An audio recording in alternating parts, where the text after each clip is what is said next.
ASMR Magical Tools.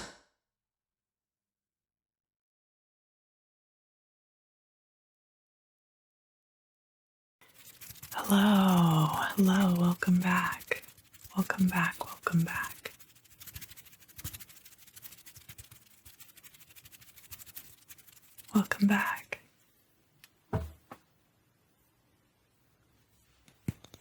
I don't have very much of this candle left, so I'm going to use it for the wax scrying today. You can see it's a red square glass candle. Red square glass candle. Red square glass candle.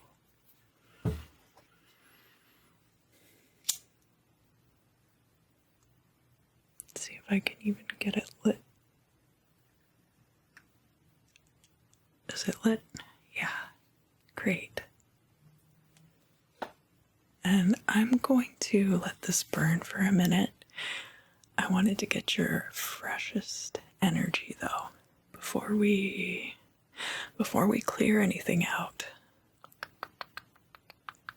Just kind of start ruminating on the things you'd like to find out in the reading today.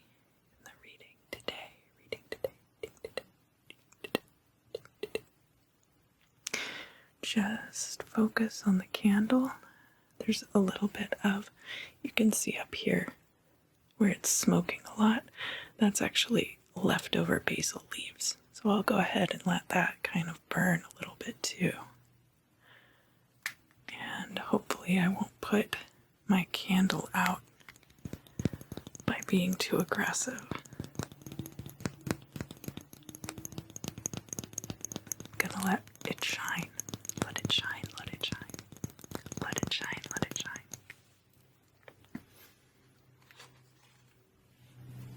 And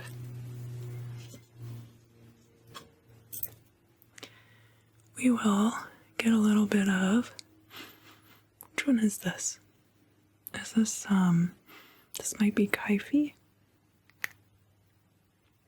Might be frankincense. So I'm gonna grab, oh, the flame is kind of running away from me. Grab a little bit of flame out of the candle. And let it burn.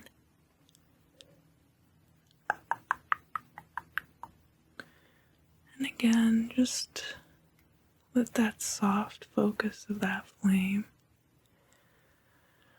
be like the soft focus of your brain, and ease on in to our mutual situation.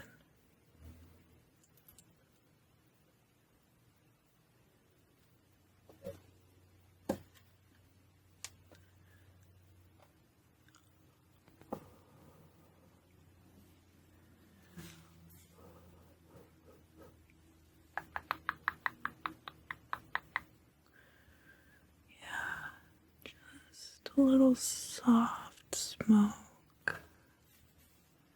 This is just meant to gently kind of pull some of those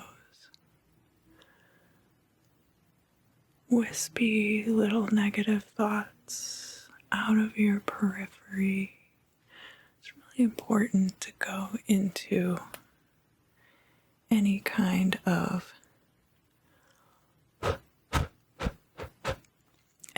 divination session with the right mindset.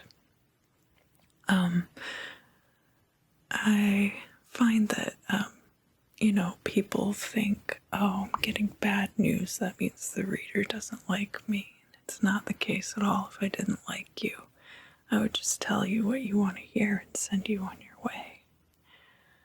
Actually, if I see something coming your way that you might want to know about,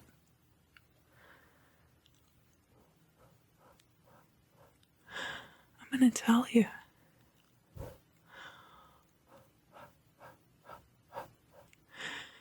I have a lot of love for all you guys. I really want to do the best that I can to spread and perpetuate love in the world. The best that I can. Nobody's perfect. Especially not me, but every day I try to be a little bit better. Try to say kinder things to the people around me. Have more understanding for other people's situations.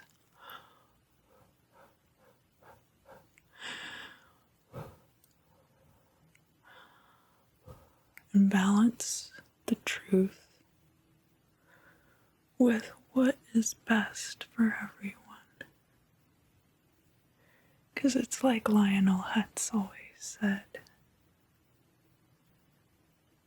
R.I.P.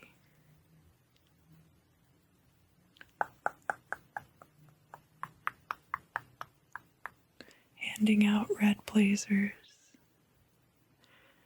at that realty office in the sky. Boy, I hope there aren't any realty offices when I get to heaven, but I think you catch my meaning.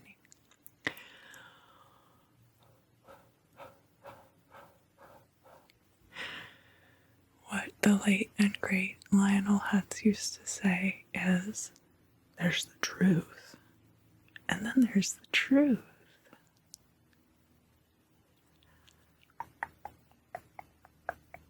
People talk about omission of, or lies of omission.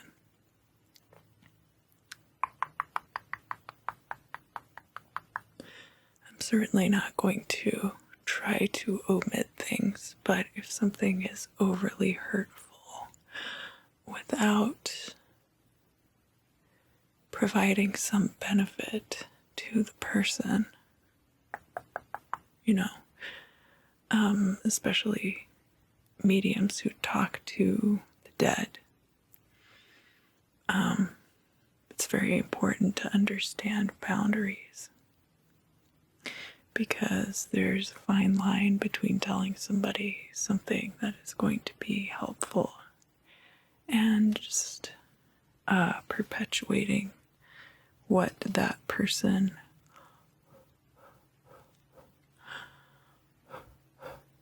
would have overstepped a boundary with in real life. And that can just be, somebody being very fresh, too. I think you guys know what I'm talking about. I know that sometimes my words get a little bit jumbled.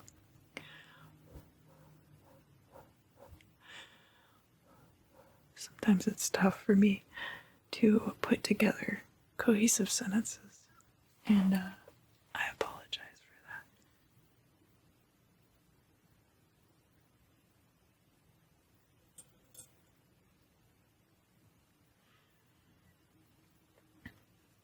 Yeah, this candle's getting very, oh yeah.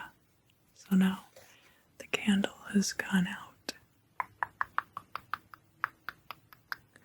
I've been dumping off the wax into my water over here.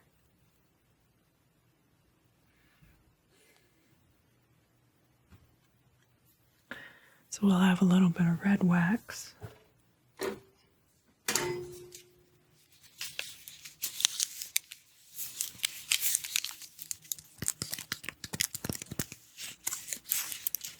And then we'll also have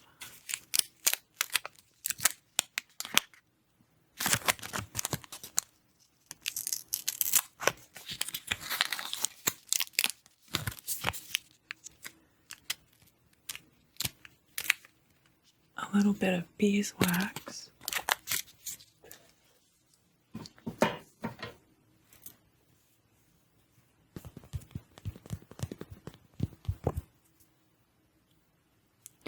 And these candles are very soft, very soft.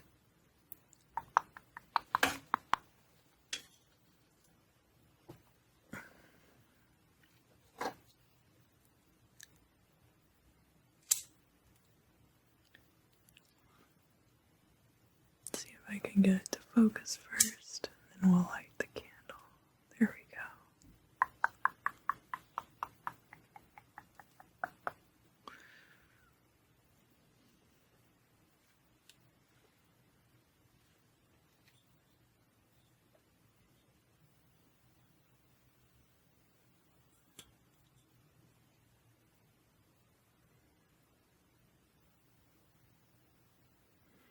Just, focus on that water bath. Start kind of coming up with your game plan, Oh,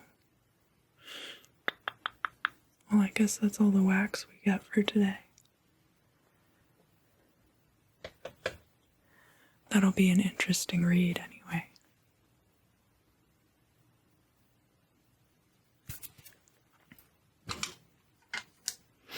And you might have noticed that I'm doing things a little bit differently today. I hope that's all right.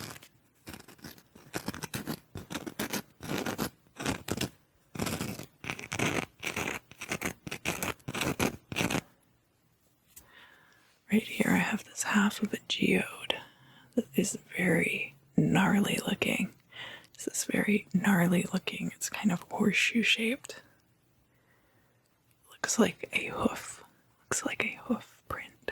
And I'm just gonna kind of, if it's all right with you, I'm gonna kind of brush your hair, but I'm not really brushing your hair. I'm kind of like brushing your aura, but around behind you. And then, I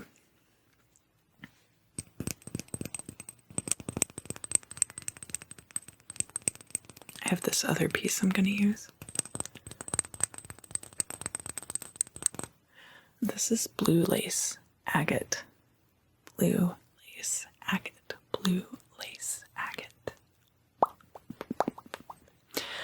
And I'm going to use this to contour around your face. Blue lace agate is really good because it's good for the throat chakra and also good for the third eye chakra, the blue and indigo. Mostly the throat chakra, but we'll be using it kind of in this whole area, kind of around here, like that. So, if that's okay with you, I'll go ahead and get started. Yeah.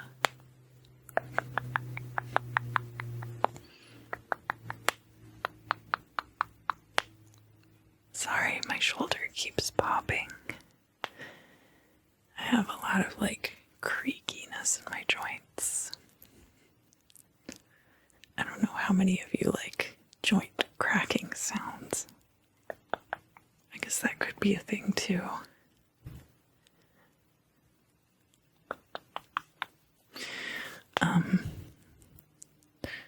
I was taking a nap the other day and my rib and collarbone joints in there popped really noticeably, and it woke me up.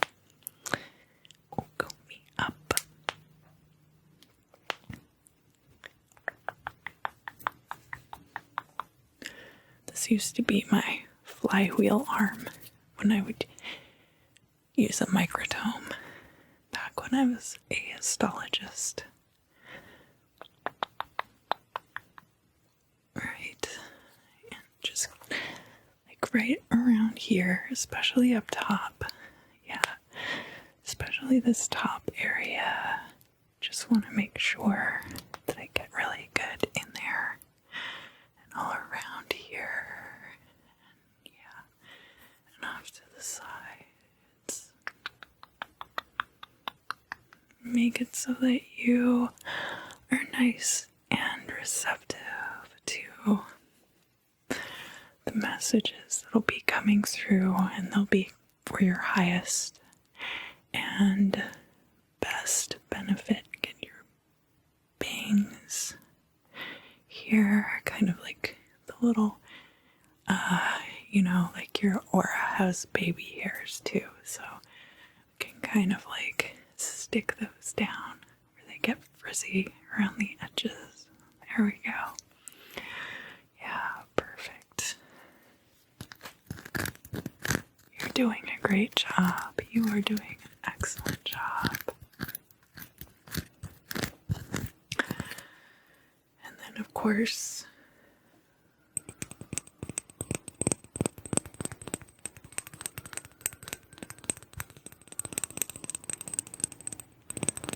I come in here with this piece of blue lace agate and kind of like smooth around your face.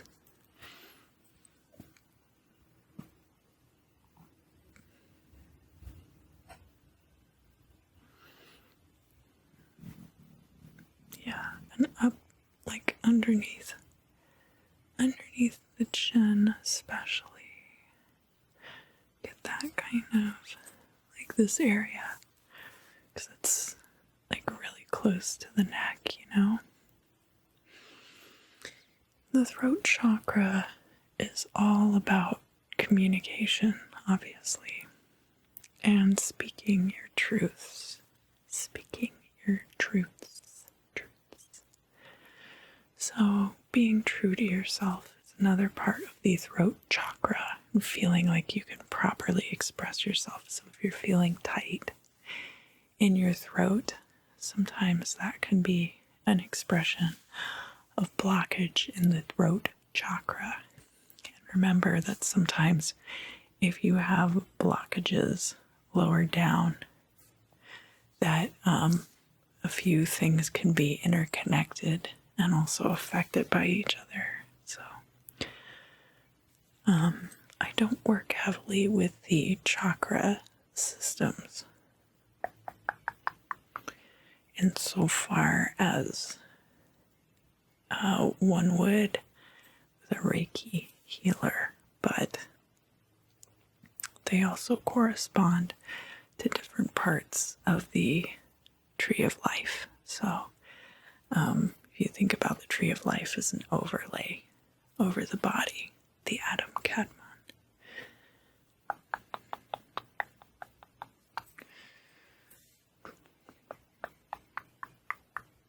Yeah, there we go. Down the sides of the nose. I know touching the cartilage can be a little bit weird. So if it's too uncomfortable, let me know. I'll try to make it kind of soft. There we go. People sometimes have, I myself have a lot of sinus issues, so anybody touching this area in here, I do like to get like right here. I'll jam my finger right in there. But of course, I wouldn't do that rough to another person. Just be very gentle and meaningful about it. Very compassionate.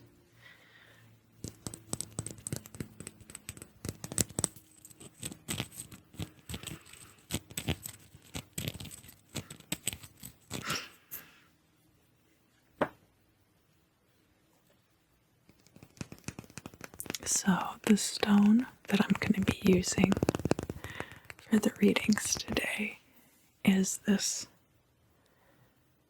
tiger iron. It's kind of like a hematite, but it's got really beautiful banding, and then also on the edge it's going to be kind of hard to see, but there's like this little piece of yellow here on the edge. Let me see if I can get that in focus. It's like a little piece of tiger's eye, shiny right here. So I'm very excited to use this palm stone for the readings today. And I hope I'll get a lot of good messages for you guys out of it.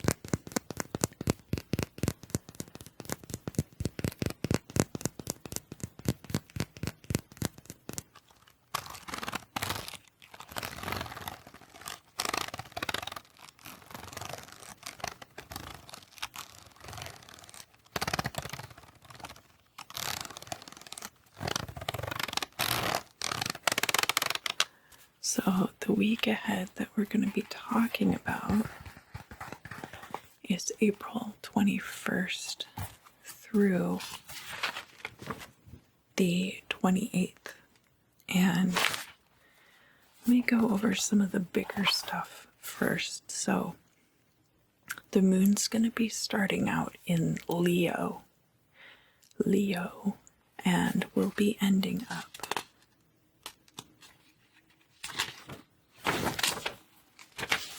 in Sagittarius next Wednesday. During that period of time, there will be a full moon on the 26th, and that full moon is going to be in Scorpio. So, a good full moon for bringing hidden things out into the light. Scorpio is all about secrets.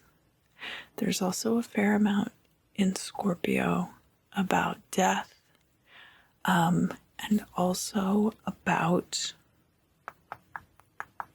transitions, and can have to do with other people's resources and sex.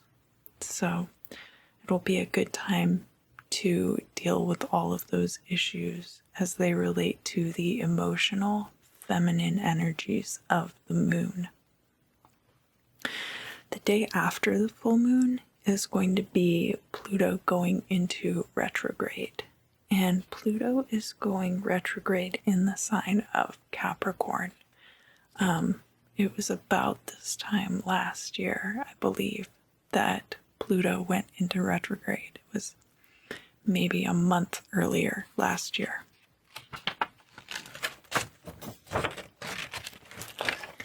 And of course, at this time, the sun is going to be in Taurus, the sign of Taurus. The sun enters Taurus on April 19th. Now, how long is this Pluto retrograde going to last?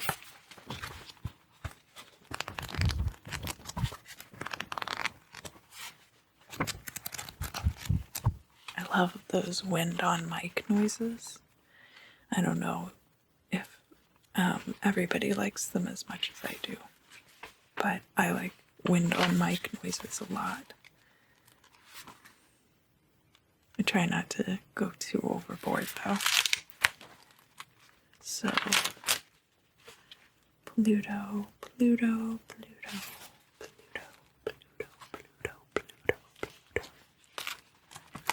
retrograde. Pluto retrograde. I seem to recall that the Pluto retrogrades last a really long time. Because, of course, it's so far away. So, this Pluto retrograde is going to last until early October. Like around the 5th or the 6th is when it's going to go direct again. And it's going to go direct when the moon is in Virgo.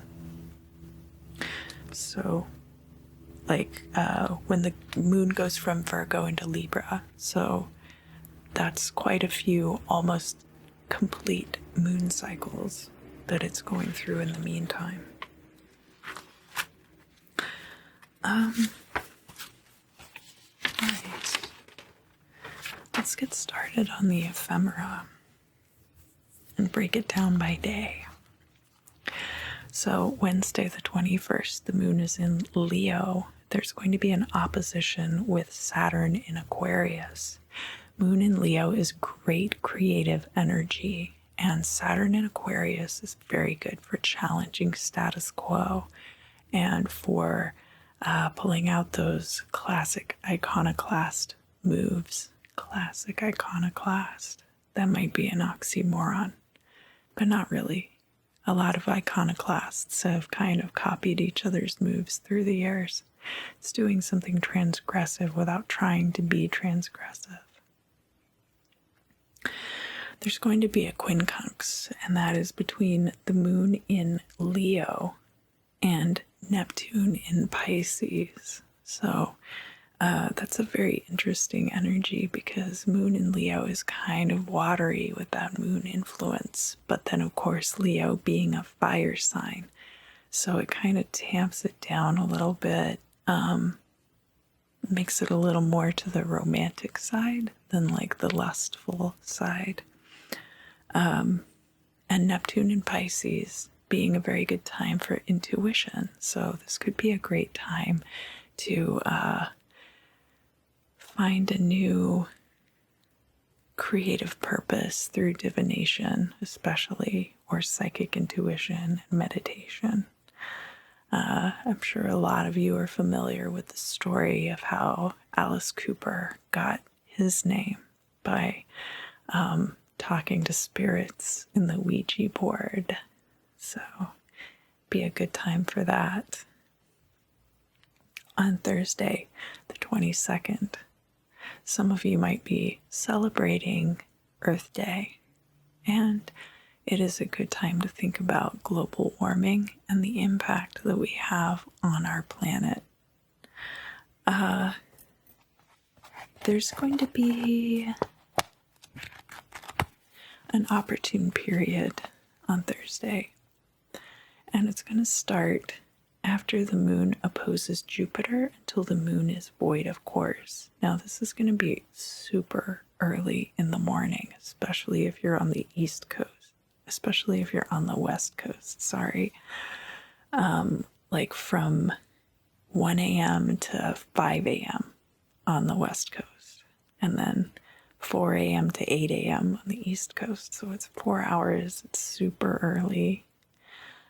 But it's a good time to focus on communication, social activities, and self-encouragement. So, Moon in Leo coming out of that Neptune and Pisces energy from the previous afternoon and evening, you very well could set yourself up to have some very psychic dreams or find things out in your dreams. And there are a few ways to go about that. So I might do another video about dream tools coming up soon. I already have one, so you can check the archives for that, but I should probably talk about that some more. So going through the ephemera, there's going to be a quincunx between the moon in Leo and Pluto in Capricorn. And this is right before Pluto goes retrograde, so kind of in the shadow period of that right now. That Pluto in Capricorn energy has a lot to do with transitions in work situations and transitions in the things around you that you're able to utilize to your benefit, right? So when you get Moon in Leo energy, that's a good time to be creative about those things and a good time to act on that creativity. Then is going to come the opposition between the moon in Leo and Jupiter in Aquarius. So where we had the opposition with Saturn in Aquarius before, now we have wealth and expansion through groups of people. We also have wealth and expansion through Aquarius can have to do with social media and can also have to do with brand new ideas, things that no one's ever tried before. It's a very exciting time for that. And again, that's going to be part of that really early morning period. When the moon is void of course, the moon's going to be moving from Leo into Virgo at that time. And there's going to be a sextile with Mars in Gemini. Now, Mars is also a very fiery energy and is very inclined to action. So you could be waking up really early on Thursday the 22nd. That is entirely possible. Gemini is really good for communication, short distance travel, and can be good for learning new things also. Also has an energy to do with siblings because it's the twins and can have a lot to do with the dichotomies within the self, because of course nobody is only one side of the spectrum all the time with every issue. So it could be reconciling things like that. It's a sextile, so it's going to be a very conducive energy. And then, of course, the moon enters Virgo, and we have some trines. Now we have a lot of stuff going on in Taurus right now. So there's going to be a trine between the moon in Virgo and the sun in Taurus. So sun in Taurus has to do with our ideas about our finances, our personal finances, and our sense of stability in life. Moon in Virgo, attention to detail is important for the moon in Virgo. A lot of things are going to be brought to light, areas where you might be needing to pay more attention to detail. But it's a trine, so that'll be a good earth grounding energy. There's going to be a conjunction next, which is Venus is in Taurus, and then that Uranus in Taurus placement, there's going to be a conjunction of those two planets. And that's going to be kind of in the evening hours of the 22nd. Venus and Uranus. So Uranus is the iconoclast himself. Venus can do with romance, but she also has to do with money. And of course, Taurus is a great energy for finance. So this could be a great opportunity to work together with a group in order to improve all of your finances and stability. And who knows, you might find a little love along the way. Next is a trine between Mercury in Taurus and the moon in Virgo. So again, this attention to detail, things coming to light regarding that. And Mercury in Taurus being very good for communication. So this whole day, Thursday the 22nd, you could be hashing out ideas with a group of people. A lot of communication, a lot of attention to detail. And then closing out the day, we're going to have a trine between the moon in Virgo and Uranus in Taurus. So a lot of that stuff is already going to be taken care of over the course of the day on Thursday. And that's going to be an overnight energy. So for some of us, it will be on the 22nd, and for some of us, it'll be on the 23rd. The next day, there's another opportune period, and that's going to be when the moon is in opposition to Neptune until the moon is void of course. And that's going to be an overnight energy between Friday the 23rd and Saturday the 24th. So very interesting, very interesting. This is going to be good to clear your mind and reset so that you can be very productive. They're recommending that you wait 2 hours after the opposition of the moon in Virgo and Neptune in Pisces. So I mentioned the overnight energy with the trine between the moon and Uranus. The first true energy of Friday the 23rd that all of us will be experiencing is a quincunx between the moon in Virgo and Chiron in Aries. So moon in Virgo, all of these details being brought to light, and then Chiron in Aries, somebody who has trouble finishing what they start. All of these things might start kind of falling into place for you with this quincunx.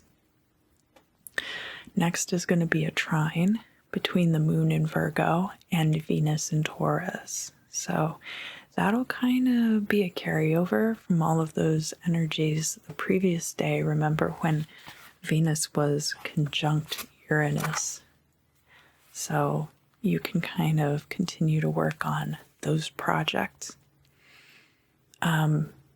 Next, the moon in Virgo is going to have a quincunx with Saturn in Aquarius. So that's going to be, all of this is going to happen really early in the morning.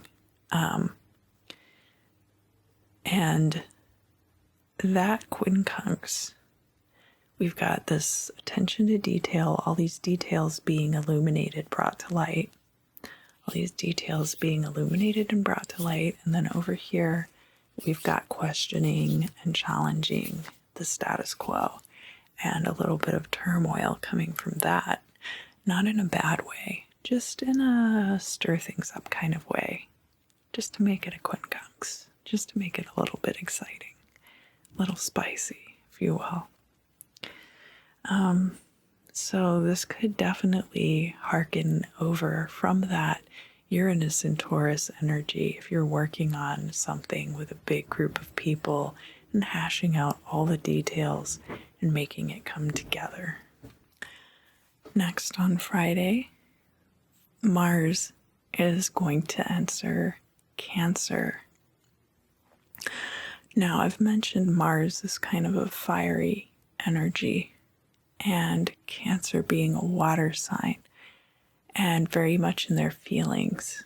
This is going to be an interesting time for Mars energy. Definitely pay attention to your moods. Pay attention to what's going on with you. Give yourself the best opportunities to succeed. Don't leave the house hungry. Make sure you can get to a bathroom if you need to. Drink lots of water. Just spend some time to relax and smell the roses. Because this could be a time where a lot of people are getting very in their own emotions about stuff and getting agitated and not really understanding the translation of that. And later in the evening, we're going to have an opposition. So this is going to be when the opportune period starts. That opposition is going to be between the moon in Virgo and Neptune in Pisces. So again, all of these things coming to light, but then having the intuition to really pick that apart and parse out where all of these things are supposed to go. That'll be very fun, I think. I have a Virgo rising, so to me that sounds like fun. And then an overnight energy is Mercury and Uranus are going to be conjunct, so that is a great time for new ideas and exciting thought processes. That's going to be occurring in Taurus, which has to do with finances and stability. So there could be a lot of things coming out for you during that time. Some of them might relate to career, but mostly through finances and through stability. Saturday the 24th, so the moon void, of course, and the end of the opportune period is going to come very early in the morning, and it's going to be accompanied by the moon in Virgo having a trine with Pluto in Capricorn. And this is, again, Pluto's not quite retrograde yet. It's going to be going retrograde on the 27th, but this is still the shadow period. The shadow knows, right? So, again, with that overnight energy of Mercury and Uranus and Taurus, all these brainstorming, these new ideas, that's going to kind of like kick some stuff up so that with the moon in Virgo, things are going to come to light. And that might very well move some things forward as far as like any transitional energies around your career or how you're making your money. A little bit later in the morning, there's going to be a quincunx then between the moon in Virgo and Jupiter in Aquarius. So that's going to be that follow-up energy from the quincunx with Saturn in Aquarius. And we're going to see that beautiful expansion, wealth coming in as a result of some of those activities. And then the moon is going to enter Libra. Once the moon is in Libra, it's going to square that Mars that just entered Cancer. So moon in Libra is all about fairness and showing how things could be more fair. And of course, if everybody's wrapped up in their own emotions about that and not really understanding why they feel cranky, it's going to be a very interesting time to try to work on these things together. There's going to be a quincunx coming in after that of the moon in Libra and sun in Taurus. So that's going to be very good as far as everybody figuring out fairness related to finances and stability. Finances and stability are the spotlight for the months of April and May, that Taurus period, Taurus season. And moon in Libra, of course, bringing to light injustices that we then will have an opportunity to correct.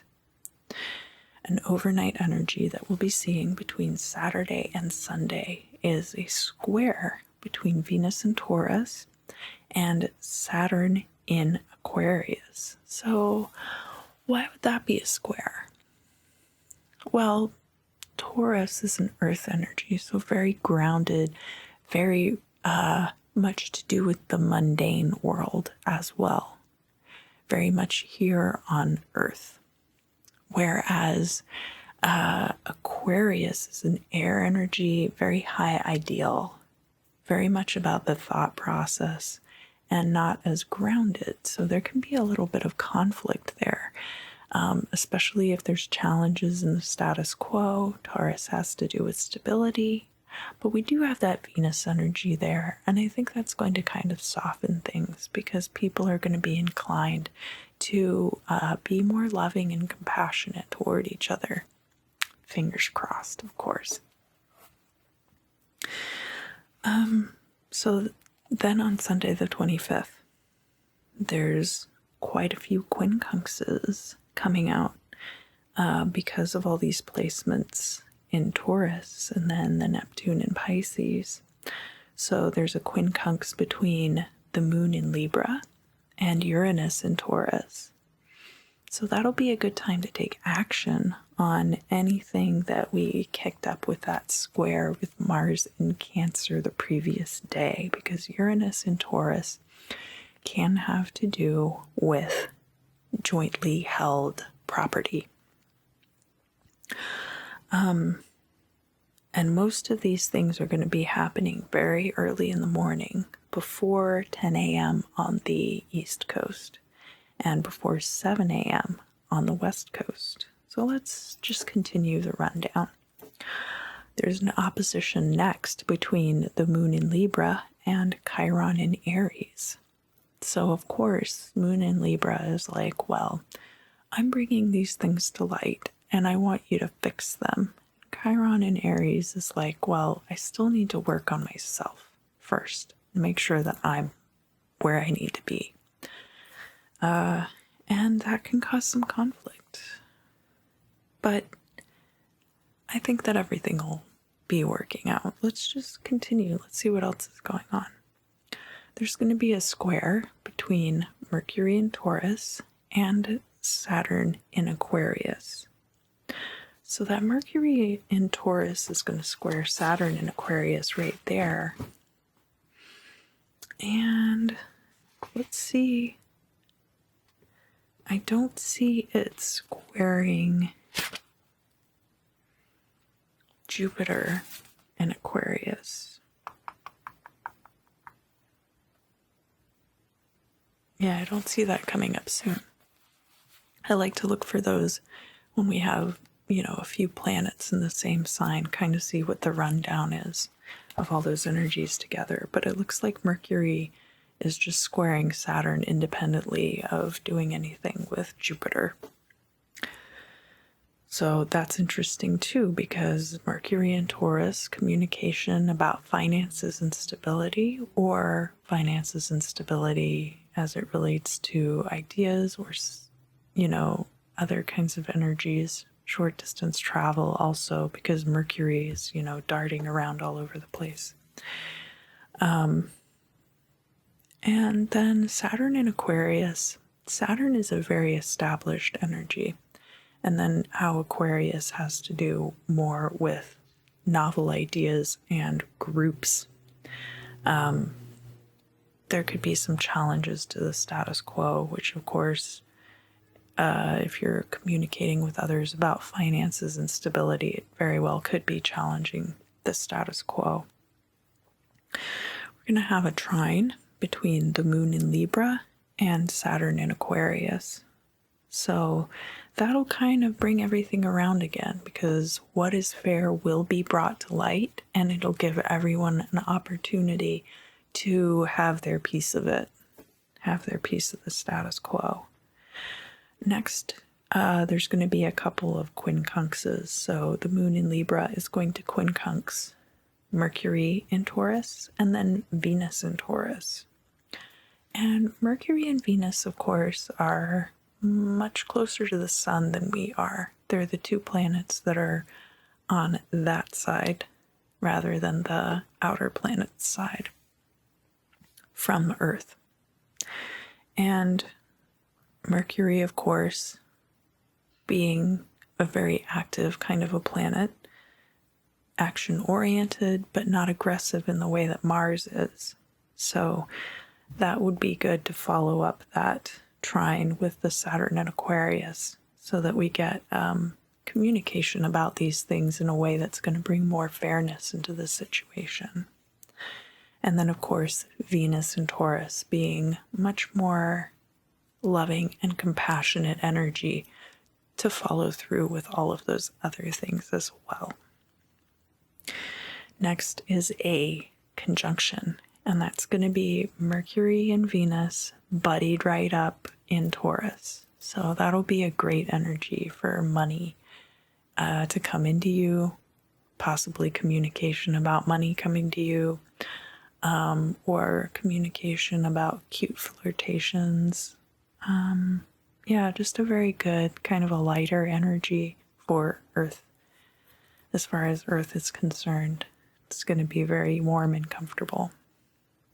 And then an overnight energy, we've got a quincunx between the moon in Libra and Neptune in Pisces. So all of these things being brought to light, what's fair, what's not fair, and then people being able to use their intuition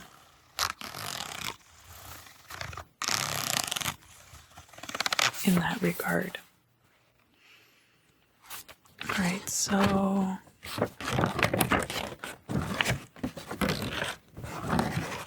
like these page turning sounds too. April the 26th, we've got our full moon in Scorpio. But let's not get ahead of ourselves because the moon is still in Libra in the early part of the day.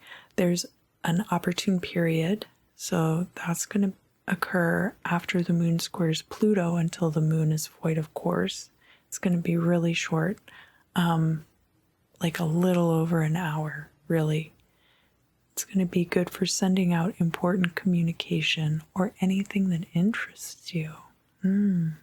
Interesting. So that square is going to be between the moon in Libra and Pluto in Capricorn. That's the start of the opportune period. This is going to be super early in the morning for some of us. On the East Coast, it's going to be like 7:15 to 8:40 a.m. is that window. So some of you might be able to use that really well. Moon in Libra, again, what is fair? Bringing those things to light. Have you been fair to yourself in your career? Have you been fair to your employer? Has your employer been fair to you? All of those things kind of, and a square is a good way of dealing with this right now because you want to be a little bit uncomfortable when you think about these things so that you can make progress. The moon in Libra is then going to trine Jupiter in Aquarius. So that'll be a good energy to use like all of that contemplation from the past hour to expand, to bring more wealth in. Reach out to people on social media, expand your social groups. And then the moon is going to enter Scorpio. The moon in Scorpio is going to trine Mars in Cancer, kind of first thing in the afternoon. So 12:30 on the west coast and 3:30 on the east coast. And again, that Mars and Cancer energy, people being very much in their feelings about what they deserve, what they want, being very passionate about that. The moon in Scorpio is going to kind of be like, well, now, wait a minute.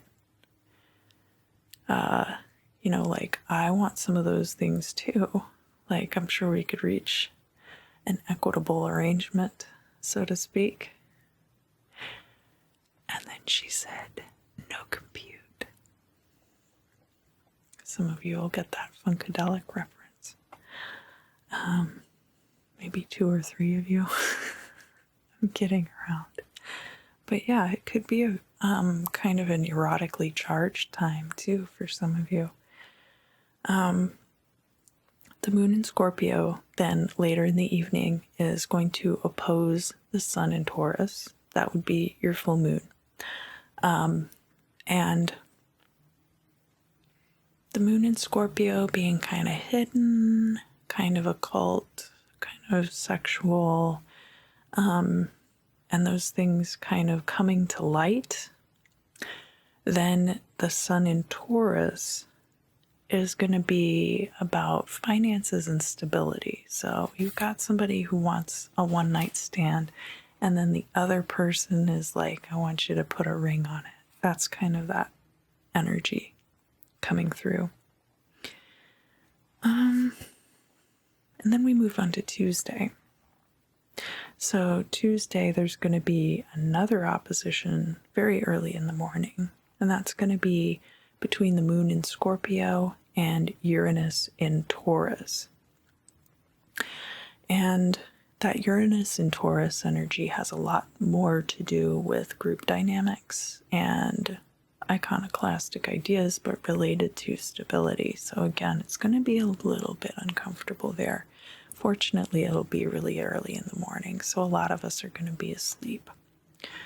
There's a quincunx right after that too, and that's moon in Scorpio, quincunx Chiron in Aries. So all of you who are kind of like commitment phobes or really interested in keeping things hidden about yourselves, you'll get a chance to kind of like work on things about that might not be benefiting you in your day-to-day life. There's going to be a square between the moon in Scorpio and Saturn in Aquarius. So again, moon in Scorpio just being a real hidden, secretive energy, and Saturn in Aquarius being about the status quo. And it's like your boss coming in asking you what you're working on, and you're like filling out your paperwork to get tested for STDs at the doctor, and you're like, I don't really have to tell you that kind of energy. Moon in Scorpio in opposition to Venus in Taurus. So again, somebody wants you to put a ring on it. Somebody else wants a one-night stand. We have kind of conflicting ideas there about what the two parties desire. What's right for everyone. And that's about the desire too. That's not even about, maybe you would be better off not tying this person down. Maybe you would be better off committing to someone. But it's about the desire of those things, because we're dealing with the moon and we're dealing with Venus. Then comes in that Pluto retrograde. So this is going to be another chance for you to figure out all of these career energies, really get it hashed out. I'm hoping by the end of this we'll have a lot fewer serial energies and more people will be able to find a lifelong dream that they're able to realize through their careers. Next is going to be an opposition between the moon in Scorpio and Mercury in Taurus. So now Mercury is coming in with more communication related to these things. So it's not necessarily that all these things will get hashed out completely, but at least now the dialogue is open about it. And finally on Tuesday, we have the moon in Scorpio trine Neptune in Pisces. So lots of good, watery, dark energies that you can utilize very well for divination. Also, if you were doing any kind of like ritual magic that was more to the darker side. Now, it doesn't have to be black magic. It could just be things that would be very well suited to this darker energy. If you're trying to get someone to lust after you. I'm not encouraging you to do that, but this would be a good time to work on that kind of magic. And that's going to be, Tuesday the 27th. Pluto's going to be retrograde. And it's going to be like 8:30 on the west coast and 11:30 on the east coast. And finally, Wednesday the 28th. There's a sextile between the moon in Scorpio and Pluto in Capricorn, which is now retrograde. Now, remember that Pluto is very far away, but it's also a very transitional planet. So, again, all of this kind of wadded up in this tight little secretive situation. It's like a pouch that you have to cut open to get into to figure out what's going on. It's like those plastic clamshells that cut your hand when you're trying to open them and get your utility knife out.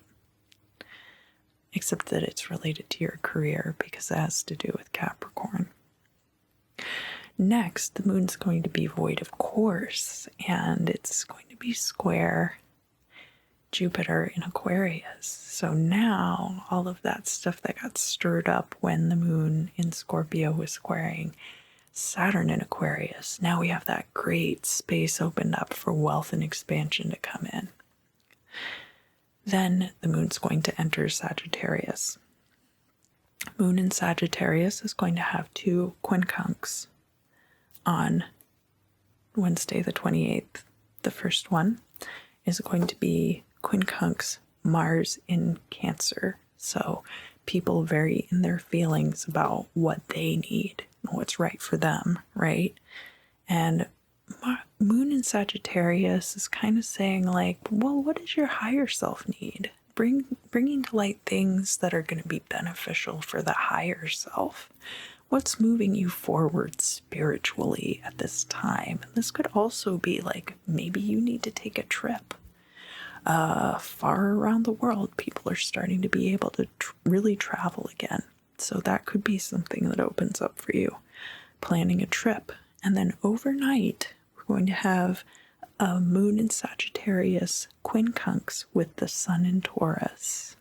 So what is going to help your stability not just be solid in your life, but what about stability and finance is really going to improve the self?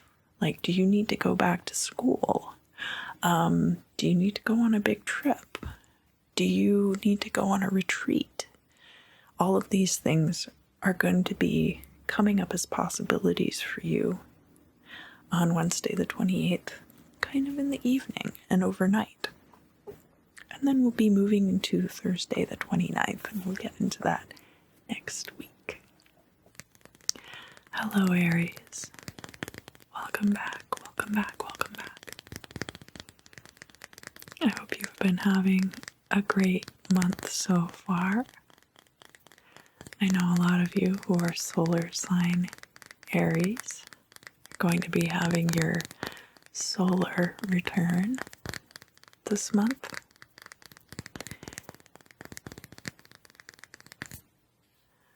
So happy birthday to you. Let's see.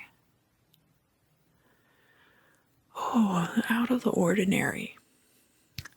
Something's coming through for you that is an atypical and is a departure from your routine.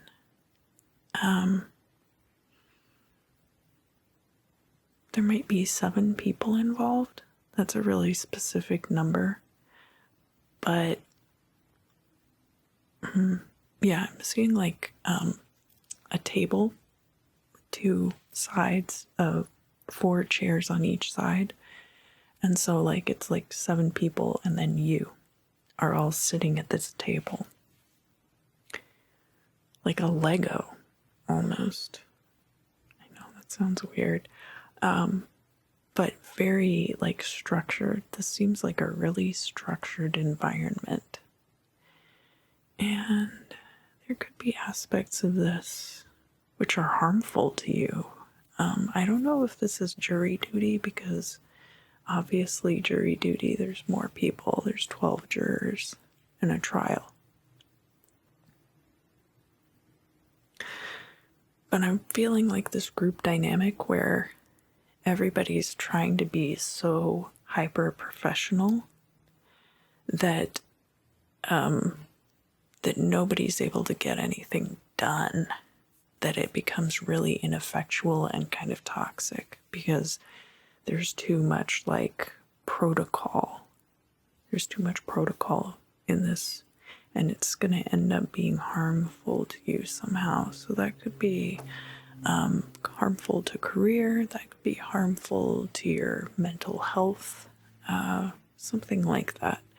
I'm not entirely sure. There's something like a stomach bug even. Not that like, like sometimes people make like brownies and they put laxatives in the brownies.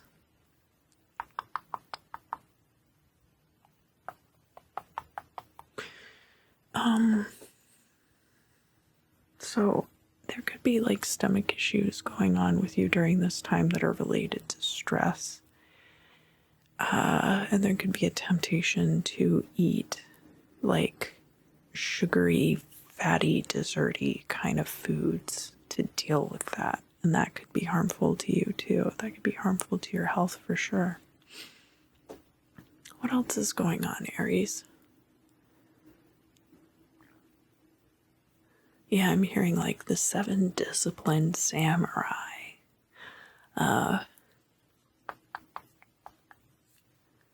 Sorting it out, hashing it out over weapons and territory. So this could be that kind of a meeting too, where it's just like a bunch of stuff related to a merger could be getting worked out. What else do I need to tell Aries about this? You might be giving your 2 weeks notice over this situation. Remember, we do have Pluto going retrograde in Capricorn, so that could be something that affects you at this time. And I feel like no, not necessarily. I mean, Chiron is in Aries right now, so you're definitely focused on what is going to be healing for yourself and what is going to be best for the self. But that's everybody. It's going to be focusing on that right now. But Aries especially is going to be in that energy.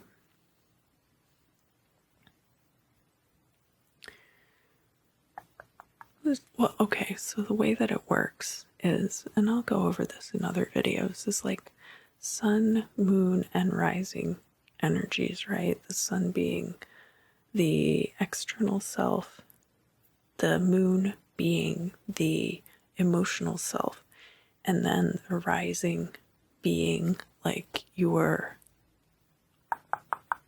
the self that you project outward to everyone else. So there's all these kind of energies coming together. And then when you have other planets coming in to your sign with those placements, and especially if you're Aries rising, then Chiron would be in your first house. And you would be really working on all those issues. So that's kind of how it would relate. That's how it would relate. The moon and Chiron being close to each other, like your natal moon and Chiron being close to each other, is not going to have as much of an effect. But like sun sign and then the current transit of Chiron might have more of an effect that you would notice. And then moon and Chiron, it would be more related to like your emotional matters, but that may or may not be something that resonates with you.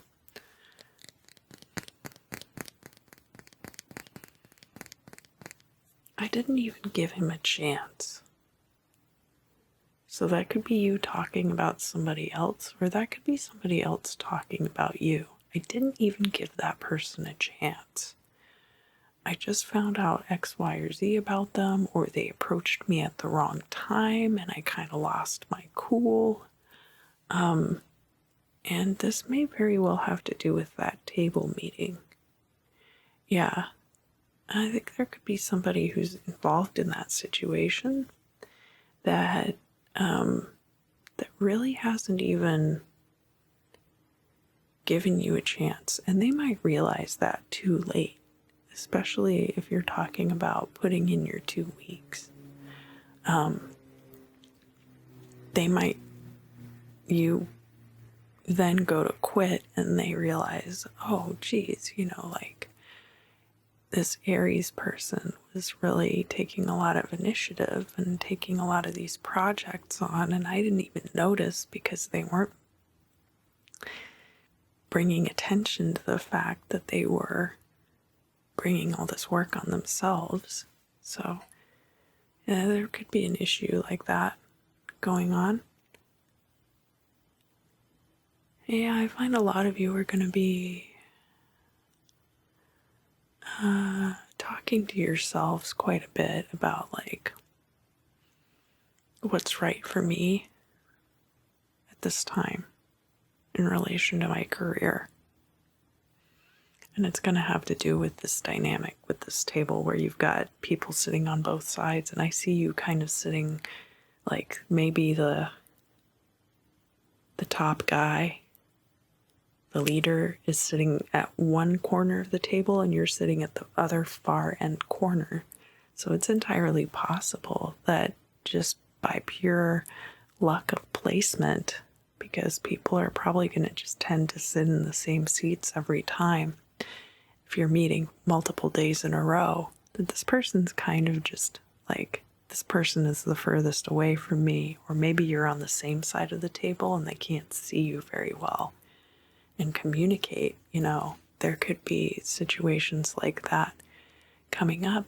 If you know any of those other people at the table, it might be worth saying like, hey, is it okay if I switch seats with you one day, just so that I have some things that I'd like to bring up in the meeting, and I think that if I'm sitting on this side of the table, I'm not going to get the opportunity to really bring those things up.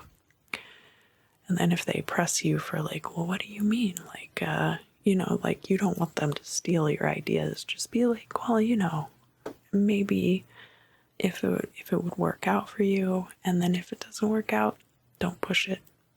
There might be opportunities for you elsewhere where your ideas will be appreciated. All right, let's look into the bibliomancy, shall we?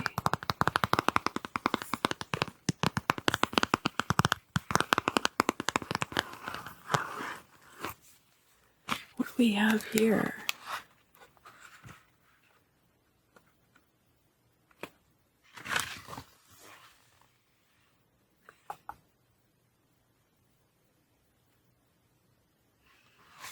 Is this the page? 1,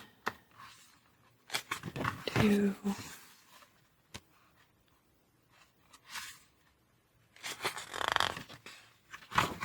3. Here we go.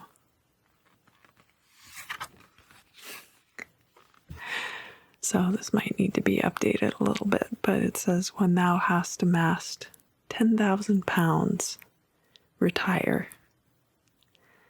I mean, that's what I did, and I feel like it worked out fine for me. But that's going to be up to you. If you have a little bit of money in savings right now, it might not be a bad time for you to take a step back from whatever this job situation is. Aries, I hope that you have an excellent week ahead. I hope that those of you who are going to be relishing your solar returns this week have an excellent birthday, and I look forward to seeing you again very soon.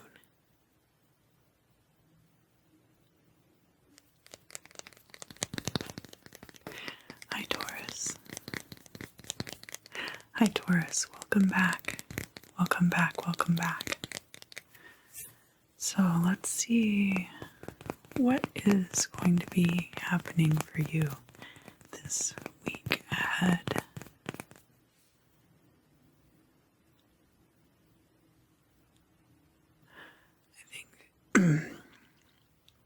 I think some of you also work with crystals.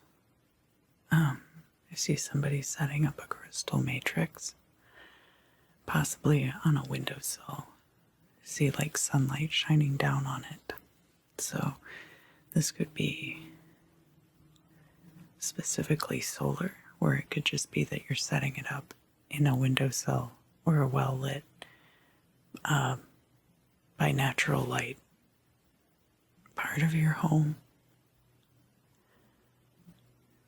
And there's an intention behind this. I feel like there's a wish there.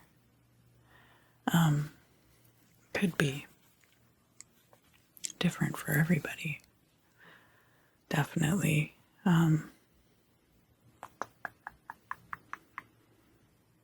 Big plans for the future. And I think like a good deal of your week ahead is going to be spent planning things, planning how you want to move forward with your life, planning how you intend to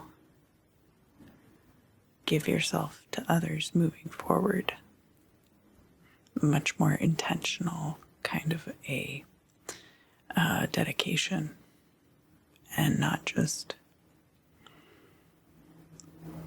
loving like you've never been hurt before.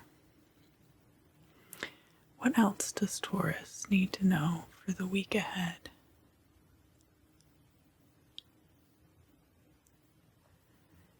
You've taken every opportunity that's been presented to you over these past few months. And it might be time to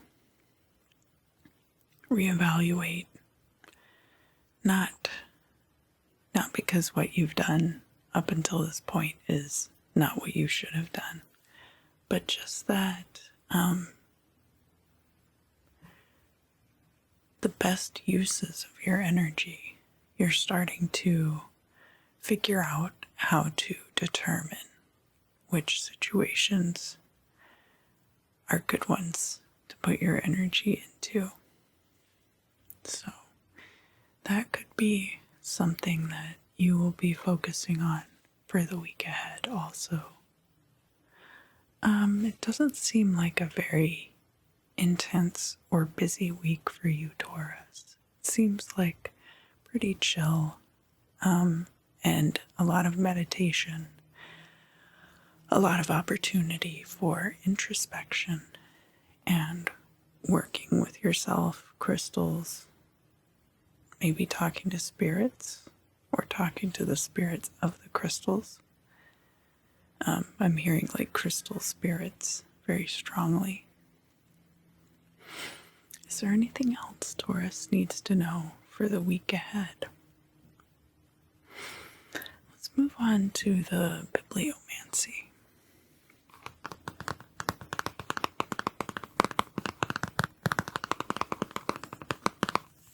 So just direct your questions right here.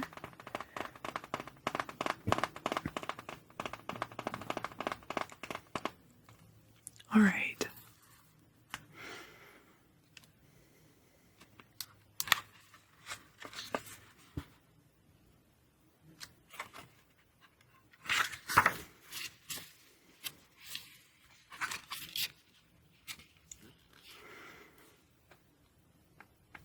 So, there's a couple. The evil reports of thine enemies will not affect thy character, and few difficulties await thee. Taurus, I hope that you have an excellent week ahead. We are starting to get into Taurus season this week, so for those of you who have very early Taurus solar placements and will be celebrating a birthday this upcoming week, I'd like to wish you a happy solar return, and I look forward to seeing you again very soon.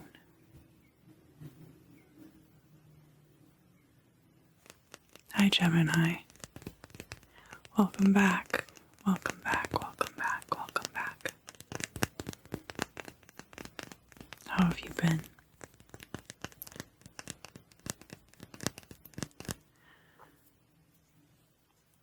We are headed into your upcoming week of April 23rd, 21st through the 28th. And I feel like you've been very busy for a while now. A lot of your readings have been about that. But this week will be no exception to that rule. And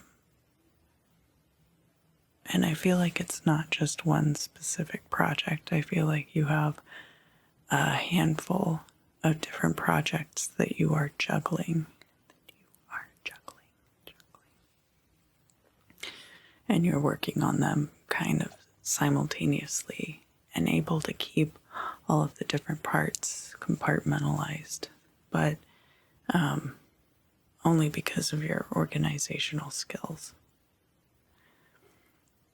I have to put this down and then pick this up. And then from 2:30 to 3:30, I'm going to be driving here and things like that. Very, packed, tight schedule. And I feel like you really enjoy a lot of this that you've been working on. But there is a tendency to kind of feel trapped by that rat wheel, that hamster wheel of progress. So if you are feeling like you've just been kind of going and going and going, make sure to plan time for yourself. I do see that a lot of you are doing that, though, so that's good. It's good that you're able to maintain balance in the face of progress. And spending time with a partner here. This partner could be somebody who's about your age.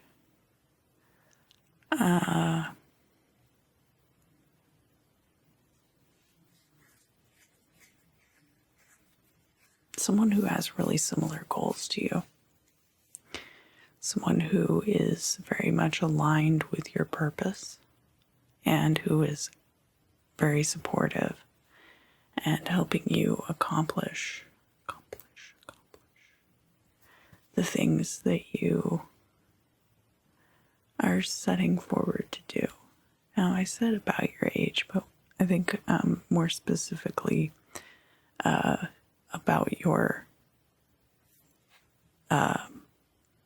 level, maturity-wise, and with a lot of the same values. So you could definitely be the same age, but this person could be just very much on your level.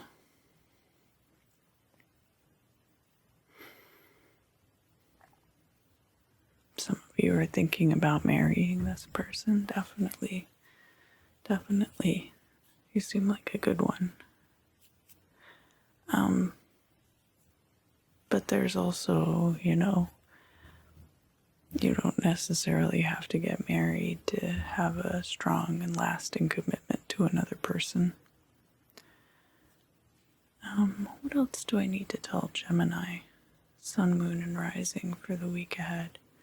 Some of these projects are nearing completion, and I think that you're going to be very excited with how they turn out.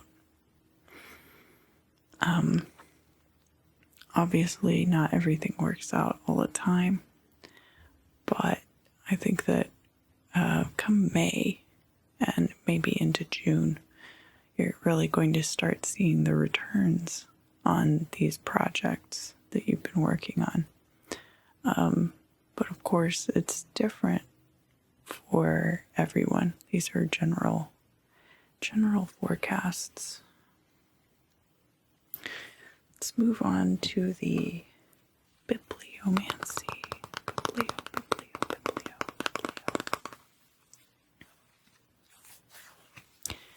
And just direct your questions right here into the book.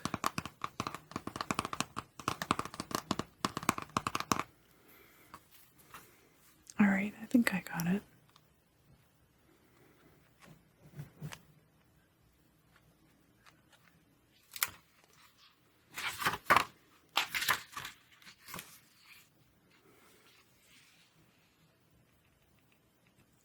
It saith that favors will be conferred on thee forthwith. So there you go, Gemini. Pretty good forecast for the week ahead. I hope that you have an excellent week, and I look forward to seeing you again very soon. Hello, Cancer. Hello. Welcome back.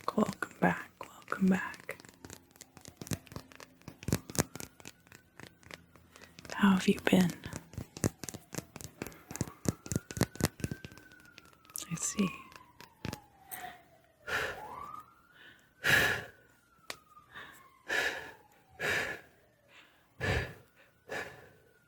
So, Cancer, I see some lines here. I mean, obviously it's a stone with a lot of lines on it, but what I mean is like lines on the highway. This is not like queues, not like people waiting in line. But you could be an artist. You could be driving a lot. These lines represent a kind of continuity for you too, in your life. And some of them are broken. Some of them stretch on forever. You can't see the beginning or the end. And I feel like there are times for you where these lines have kind of a relentless feeling to them. But most of the time, the continuity of these lines and the way that you know how things are going to progress provides you a sense of comfort and peace. And that you are not stretching yourself too hard. You're able to follow this guide and take part in the plan that you've set out. Take part in things that you've planned to do.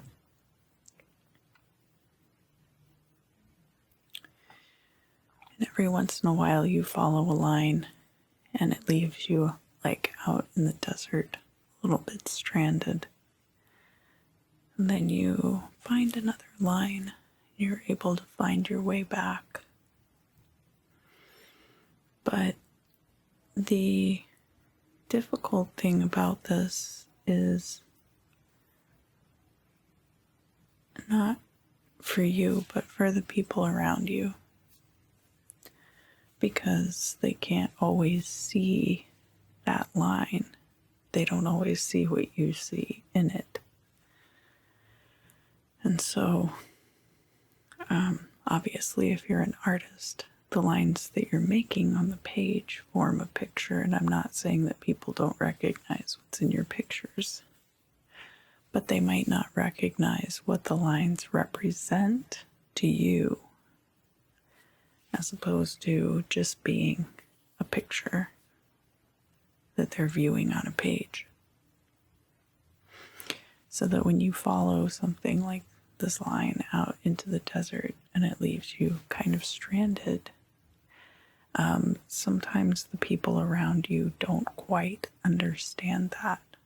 They don't quite see how that could have happened or understand how you got out there into the middle of the desert and then call them from a payphone and ask, can you please come and help me get back home?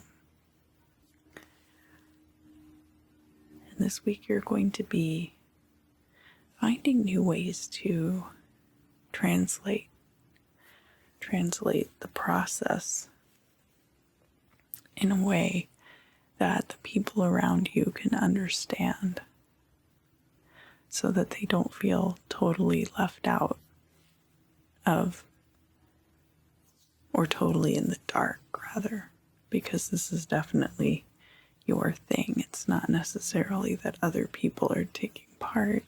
It's just that this is your thing, and when you're translating it for other people, sometimes it can be difficult to get them to understand. But this week, I think you'll be able to. I think things will be coming together in a way that becomes much more clear to everyone around you.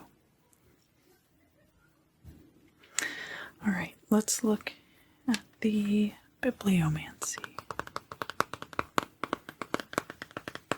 And if you could direct your questions just right here into the book. All right.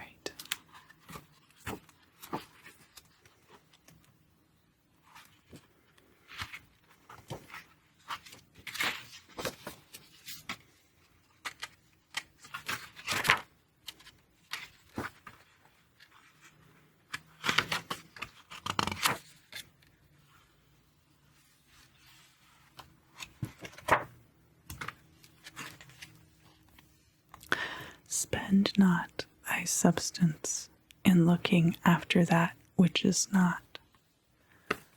So, could be a caution against frivolity. It could also be a caution against seeing connections between things which are not actually connected. And I'm getting another saying, which is correlation does not equal causation. So that might be something that comes up for you this week. Cancer, thank you so much for joining me. I hope you have an excellent week ahead, and I look forward to seeing you again very soon. Hello, Leo. Hello, hello, hello. Welcome back. Welcome back, welcome back. Let's see. This is a tiger hematite with some tiger's eye. So it's very well suited to doing a reading for you specifically today, Leo. Lions and tigers are not the same, but they are the same family. Oh.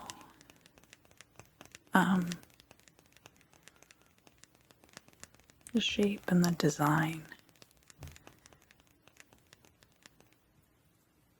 I'm getting like a big Hold on, I'm getting like a big flood of just like different talking. It sounds like somebody giving a talk at a museum, where, or if you ever took an art history class, where you're going through and analyzing a piece of work. And I think for you, Leo, this week, you might be going back and analyzing either your past work or the past work of others as you are preparing for a project or working on your own creative endeavor. For those of you who work on creative projects, good, it doesn't have to be though, because it could be like, well, how did this person write this code for computers? Or how did this person come upon this scientific discovery? You're kind of looking for your eureka moment. And to do that, you're going through a bunch of credible history, credible historical documents, and paying attention to what came before, not just on your own part, but on the part of others. And you're going to be able to use this to work on your own project. So a certain amount of study, a certain amount of connecting things that that haven't been connected yet. May have been connected by other people, but haven't really been documented. So for all intents and purposes, connecting ideas in a novel way. Now, I did talk a little bit in the ephemera about the connection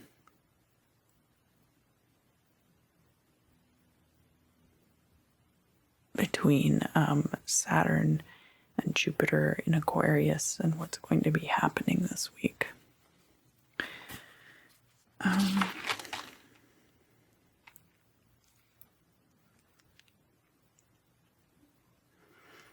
So Tuesday, which would be the day before this week starts for the scrying, it's going to be the 20th, and there's quite a few squares with between the moon in Leo and the planets that are in Taurus right now. We have the Sun, Mercury, Venus, and Uranus will all be in Taurus. So that is going to be affecting the environment of the next week. And then also with the moon in Leo, we're going to see oppositions to Saturn and Jupiter in Aquarius. And I'm pretty sure I covered that extensively in the ephemera at the beginning of the video. So you can go back and watch more about that if you want to know more. But the beginning part of this week is going to be a very creative time, especially for you Leos.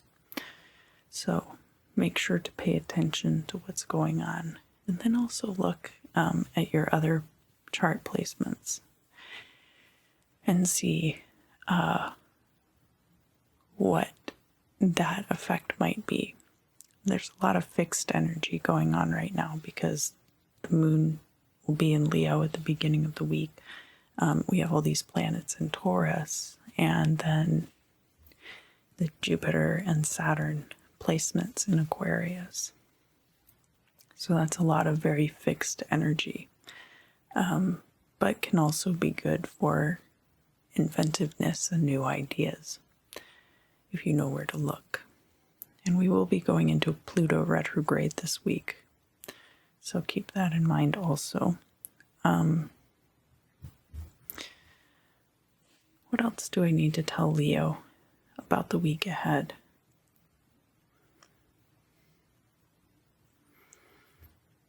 the takeaway from this is, given your history, how would you like to move forward?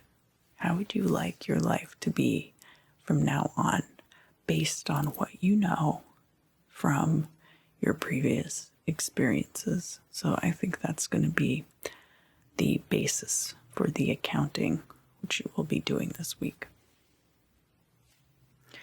And let's move on to the ephemera.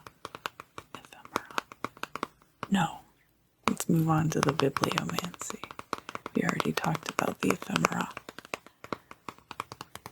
So just direct your question right here into the cover of the book. All right.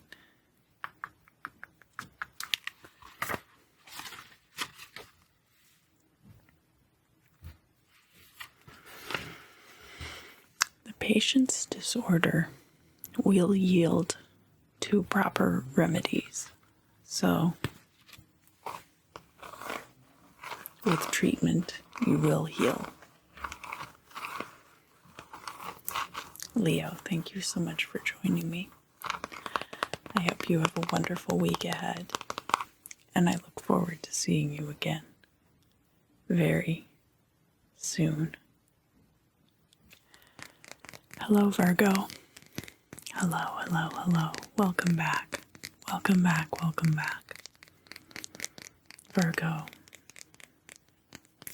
what are we going to be looking at for the week ahead, April 21st through the 28th?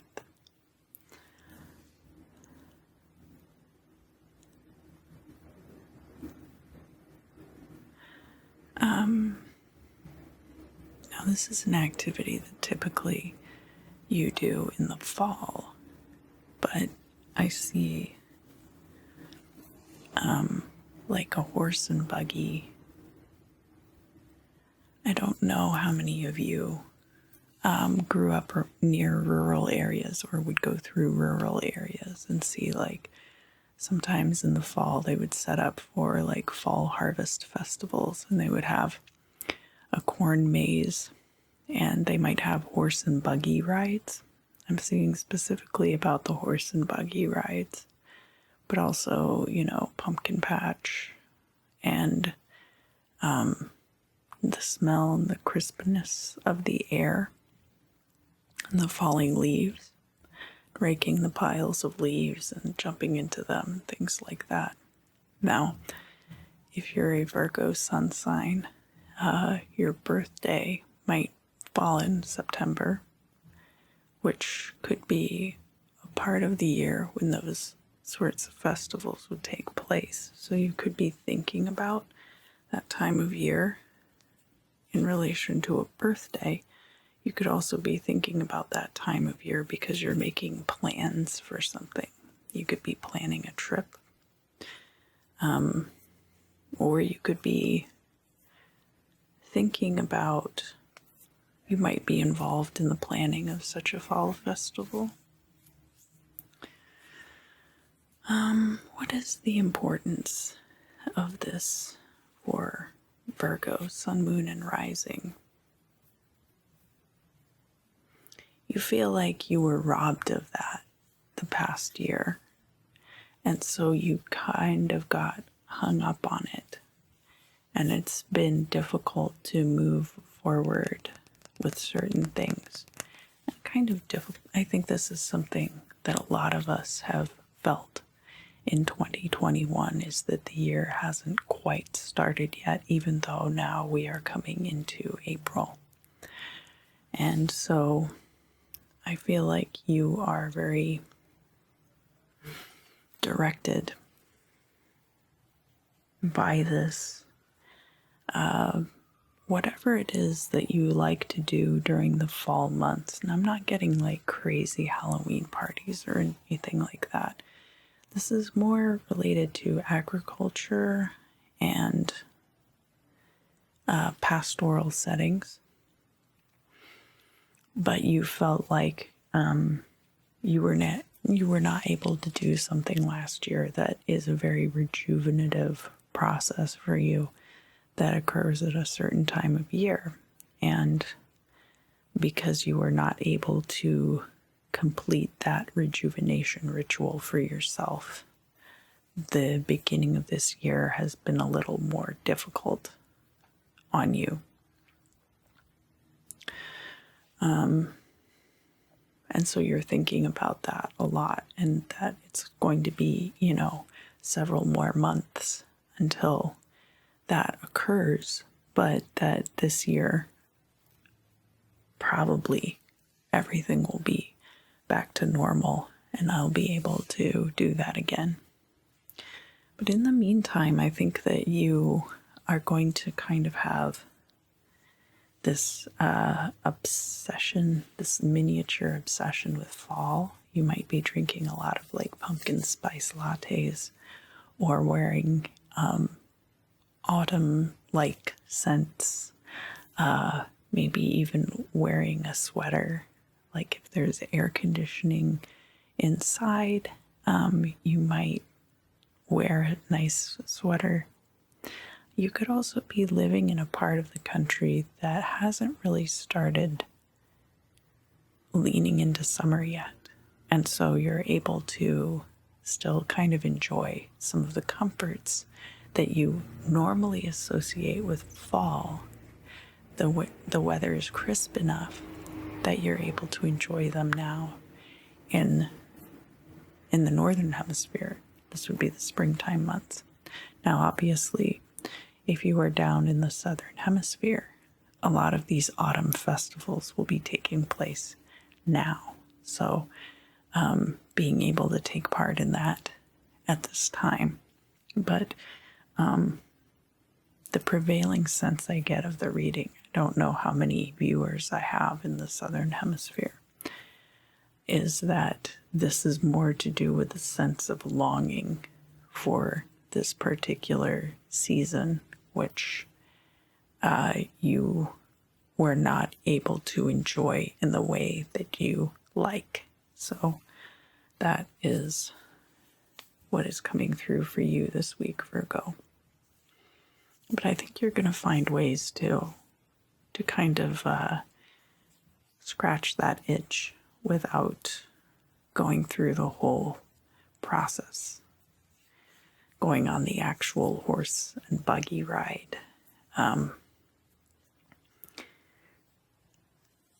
think there will be other ways that you kind of enjoy things that are normally associated with that time of year for you. Let's move on to the bibliomancy.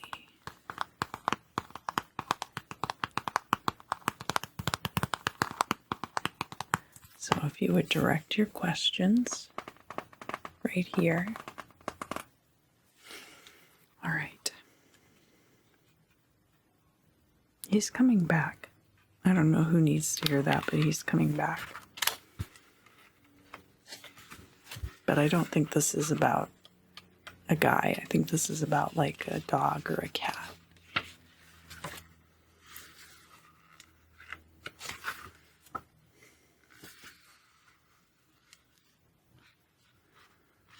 Yeah.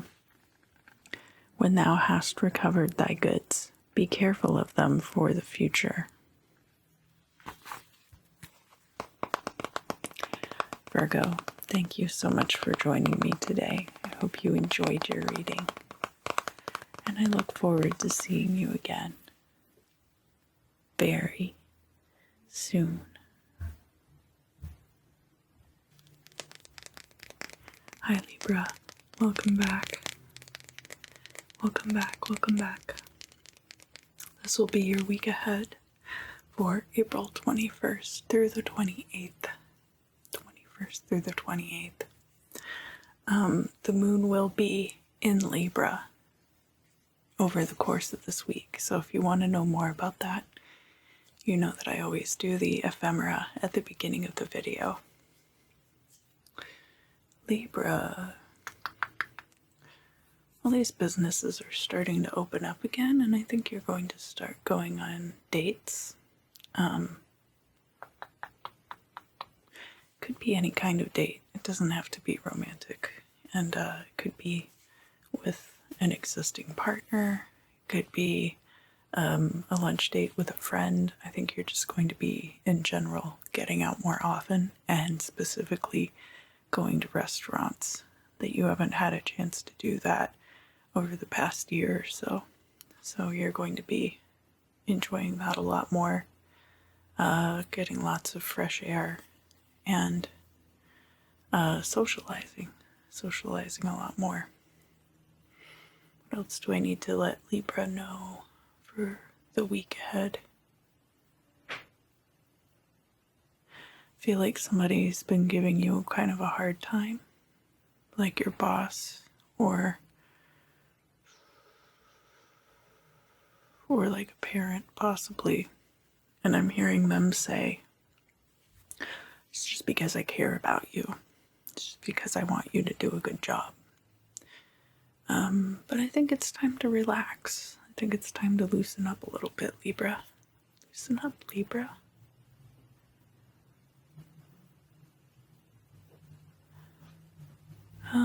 Yeah, pool parties.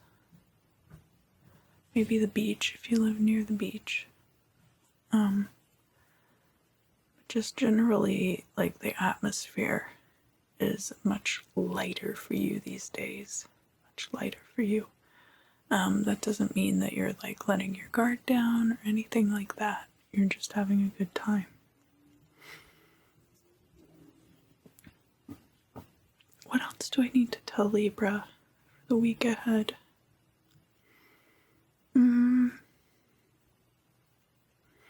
Make sure if you ride a bike that you lock your bike up really well when you go places.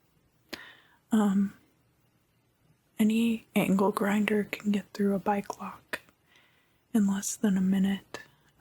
So I recommend locking your bike up with a couple of locks. That's just a suggestion. And likewise with other things, like if you don't typically lock your car doors, or just be aware of your surroundings. You know, you don't need to be overly cautious. Just be aware. And I'm sure that you do that quite a bit anyway. But don't leave things like visible in your car. Just be very mindful about that this week. Is there anything else that I need to tell Libra for the week ahead? Libra, Sun, Moon, and Rising. Let's move on to the bibliomancy. So direct, if you would, direct your questions right here.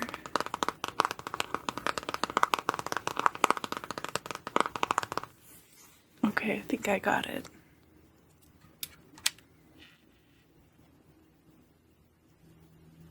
Yes, of course.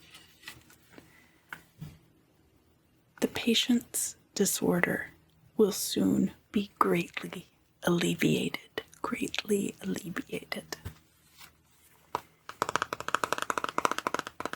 So that could be you, or if you're the doctor, they could be the patient. Or the patient could be a loved one. And it could just represent that soon they're going to be feeling better. Libra, thank you for joining me. I hope that you had a good time. I hope you have a great week, and I look forward to seeing you again very soon. Hi, Scorpio. Scorpio, Scorpio, Scorpio. Welcome back. Welcome back. Welcome back. Welcome back. So, the moon will be full in Scorpio on Monday the 26th. So if you want to know more about that, you can check out the ephemera at the beginning of the video.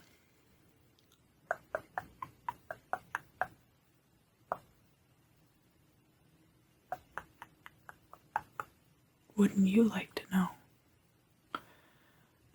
I don't get the sense that there's like a lot of espionage per se going on this week, but I'm seeing a lot of layers, a lot of very layered situations, like nesting dolls, or like the layers that can be in rock, or peeling back the skins of an onion. And sometimes you peel back part of the skin and there's a ragged edge and you can tell that there's more underneath, but you can't peel it off cleanly for whatever reason. I feel like there's going to be situations like that. There's going to be very superficial things. There's going to be another layer underneath that where things are a little more complex. And then even layers underneath that where things get more and more complex and murky the deeper you get. So you can choose. You don't have to necessarily dive off the deep end every time. I know, Scorpio, I know. The temptation is to do that, right? I have a Scorpio moon, so I know. You always want to dig as deep as you can. Find out all the answers. But you don't have to. You don't have to. That's a choice for you to make. And you might decide this week. Everybody's different, but you might decide that you really just want to have a very superficial week. And there's nothing wrong with that. But if you do want to dive deeper, you'll have the opportunity to do that as well. But remember, layers are not necessarily linear too, so you can fall off a cliff pretty easily. It can be a lot more like a cave system where you've got, underground waterways. You've got tunnels that lead off into a point. If you follow them too far, you'll never get back out again. Things like that. You just have to be careful,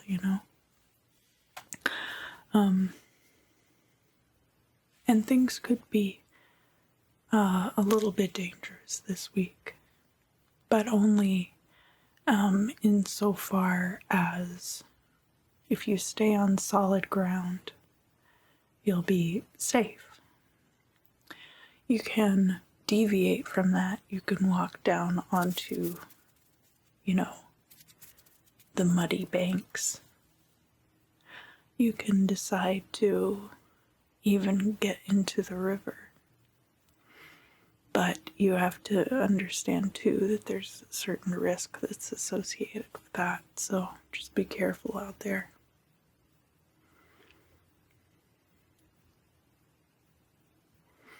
This guy, he really didn't.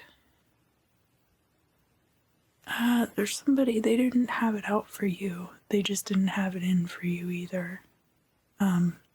Somebody just kind of being apathetic toward you has triggered you possibly in some way. That they could have done more to help you, or that they could have, done things to make your life easier possibly. But it's just important to understand. And really you should let stuff like that go anyway. I heard in a different reading that I was listening to, the person said, and I don't remember who it was, they said, what's right for you will never miss you. It could have been a few different people. But if something is really right for you, it's right for you. And it won't miss you. And people who are apathetic toward you, or who make their stance very known, they're actually doing you a favor. You don't need to pursue that any further. So that can be kind of a blessing too, depending on the situation. You needn't draw everyone's attention, that's for sure. Yeah, they don't have it out for you. They just aren't concerned either way. What else do I need to tell Scorpio, sun, moon, and rising for the week ahead? Might be time for a teeth cleaning for you, but again, I'm not a doctor or a dentist. This is just your crystal scrying ASMR forecast. ASMR forecast. So that's up to you. I'll leave that up to you. But it might be time for that. Let's move on to the bibliomancy. Biblio. So just direct all your questions right here into the cover of the book. Okay, I think I got it.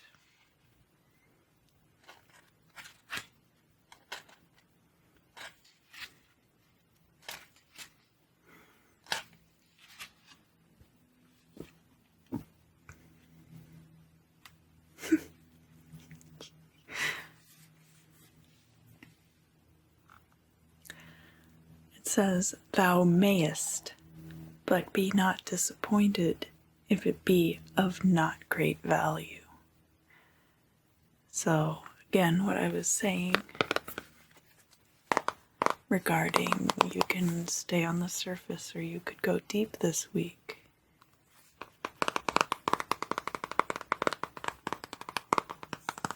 You might go deep and it might not be worth it. Not that you wouldn't find things out, but sometimes you find stuff out that you really would have been better off not knowing.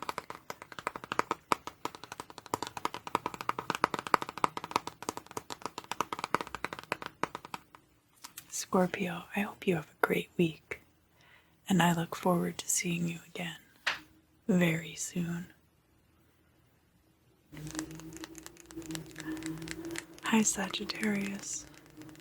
Hi Sagittarius, welcome back. Welcome back, welcome back, welcome back. How have you been? Yeah? That's understandable. So, when we last spoke, I feel like maybe some things were getting stirred up for you. It seems like you've been very busy lately. You had been very busy. I think things are starting to kind of calm down. I don't see you running around quite as much. Not that you're not going to be busy at all. It just looks more like you've settled into a good routine. A good, basic, healthy routine. And you have, you're still kind of on the hamster wheel, but you're not trying to break your neck like you once were. And, yeah, like going and visiting different people, possibly. Some of you could be couriers, or could be involved in delivery of some kind, or just driving around. I do see that there's quite a bit of driving around. Mars is going to be entering Cancer this week, so Mars is going to be moving out of Gemini into Cancer. So there might have been a lot more activity because Gemini can have to do with short distance travel and a lot of those third house traits. And when Mars or Mercury being in that sign might lead to a lot more activity for everyone. So if you have, I would look at where your Mars placement in your chart is too. and see what that might predicate. Predicate is a word referring to the effect that one thing might have on another thing. If it comes before, then the thing that comes after, what's going to be the result?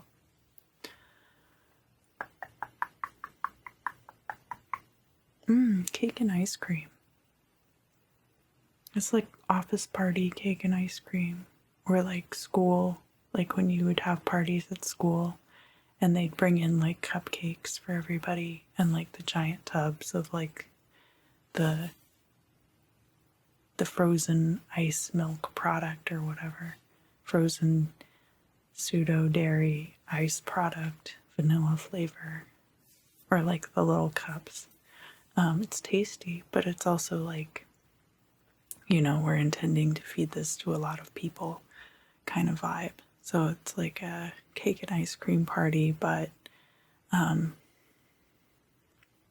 yeah, it's just for like a lot of people and people that are kind of like, you know, like an office setting. So it's not like you're saying, oh, this is my favorite person and I want them to have the best cake. It's like, I thought about you and it's your birthday, so I'm getting a cake.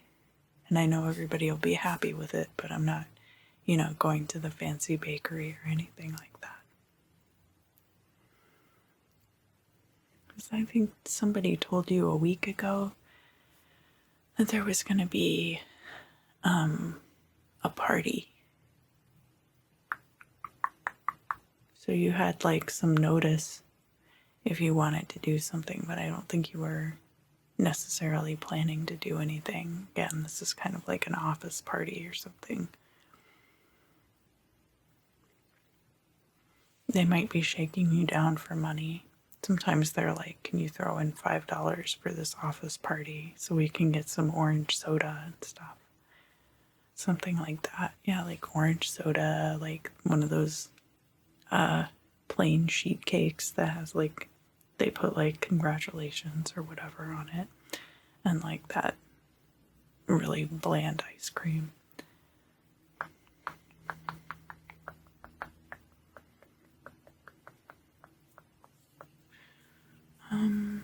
Maybe chips, maybe a few snacks, but it's not really like a meal because it's going to be happening in the middle of the afternoon.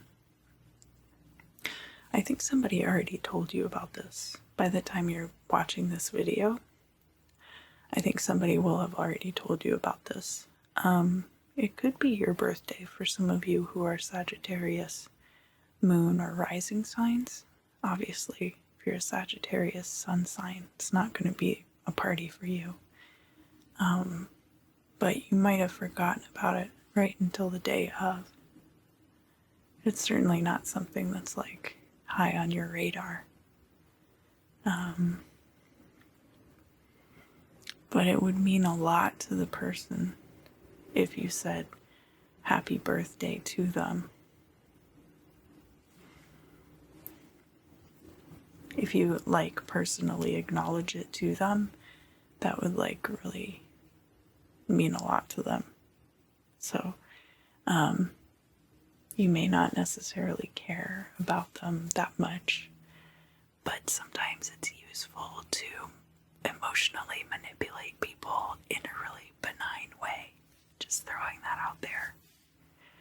Yeah, you don't have to like full on emotionally manipulate people. You can always just throw a little niceties in there so that people are like, oh, you know, so-and-so is a really nice person, you know.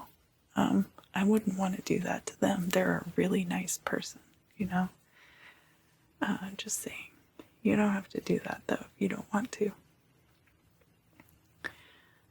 Is there anything else that I need to tell Sagittarius about the week ahead? Let's move on to the bibliomancy.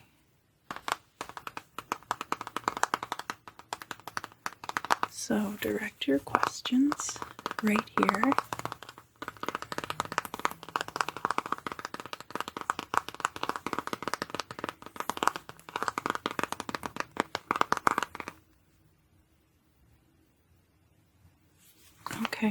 I think I got it.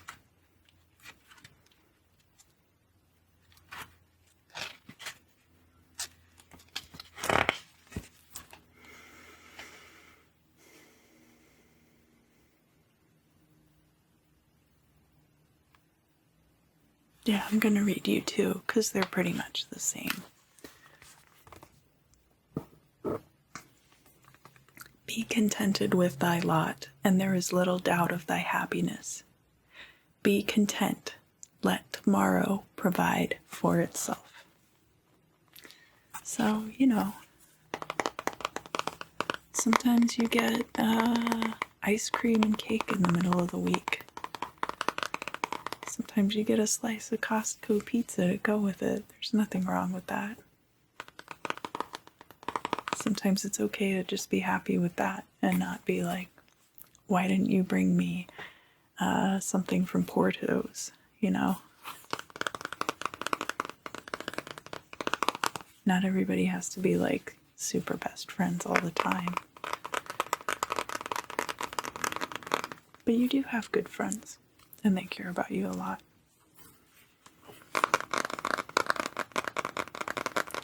Sagittarius, I hope you have a great week ahead. And I look forward to seeing you again very soon.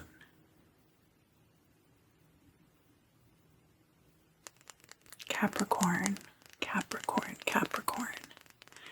Capricorn, welcome back, welcome back, welcome back. You seem to be feeling a little bit better, right? You're not wearing all black today, you're just wearing gray. Some of you are wearing funny hats. Yeah, I see specifically one of those, it's like bright red. It's one of those propeller hats, and it has like a really short brim, like that, off the front. And then a lot of those propeller hats, I don't know if you've noticed this, but they'll stack like little rubbery animals on the spoke of the propeller. You have it like 3 tall. Maybe it's like the musicians of Bremen. You guys know that story. I don't remember it well enough to recount it here. But some of you are wearing propeller hats today, and I'm glad to see that.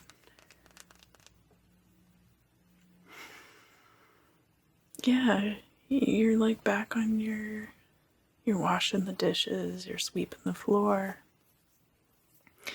You're like, I'm not depressed anymore. I don't need to go on medication. I'm not depressed anymore. I fixed it. It's fine. Yeah, I mean, if you're feeling better, then I'm glad that you're feeling better.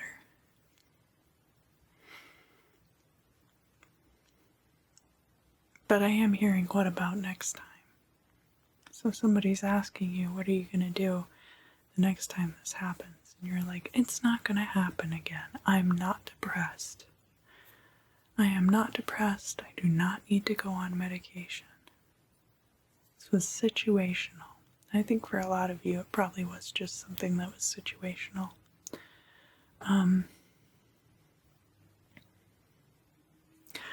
All the goofy hats in the world are not going to stave off disaster, though.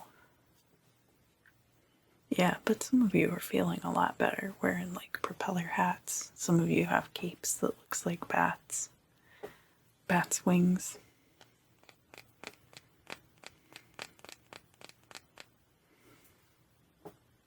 So I'm glad to see that. Some of you are eating again. That's good. Yeah, I think a lot of you, if you were, because there was a couple of weeks there where Capricorn was like very, very down in the dumps, and I think if you're not on the rebound, you're lying to me about it so that you can protect my feelings, but I don't think that's the case. Yeah, you're coming through a lot of this. You can see the light. If it's not completely resolved, you at least see the resolution for whatever this is. and you're moving on with your life. So anything that was going on, it might still be happening, it might still be like resolving, but that you have emotionally detached yourself from the situation so that you're not still wrapped up in it, which is good. I think you've got nothing but blue skies ahead, baby. Yeah, good. That's a good way to look at it. Yeah, no, this is much better than last week, and I'm glad that you're not just curled up in a ball on the couch, super depressed. It's good to see you happy again. Definitely. What else do I need to tell Capricorn about the week ahead? Just enjoy it while it lasts, you know. Obviously life is full of ups and downs, and I hope that you spend this time enjoying yourself and not worrying too much about what spooky guy might be hanging out right around the corner. Is there anything else I need to tell Capricorn about the week ahead? Capricornucopia. Yeah, enjoy your Capricornucopia. Have a great week. Let's get into the bibliomancy. Everybody's having such a good week this week. So, if you have a question, I want you to direct it right in here, right into the cover of the book. Okay. Yeah, I think I got it.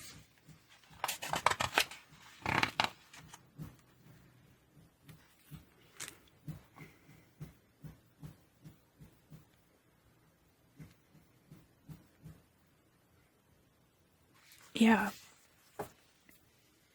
Emigration from thy native land. So if you're moving away from your home country, or from the country where you have lived most of your life, will but retard thy fortune. So what that means is that if you are planning to move to a different country at this particular time, because remember, this is going to be a little bit topical to this reading. I'm not saying don't ever move. But the advice at this time is that if you move, it's going to set you back quite a bit. All right, Capricorn, I hope that you have a wonderful week ahead, and I look forward to seeing you again very soon. Hello, Aquarius. Hello, hello, hello. Welcome back. Welcome back. Welcome back. I hope that you have been having a great month so far. Yeah, everyone doing okay out there? Mostly. Yeah, mostly. Alright, so Aquarius. Jumping Jack Flash. Now, I'm not getting this in the context of the Rolling Stones song necessarily. This is more like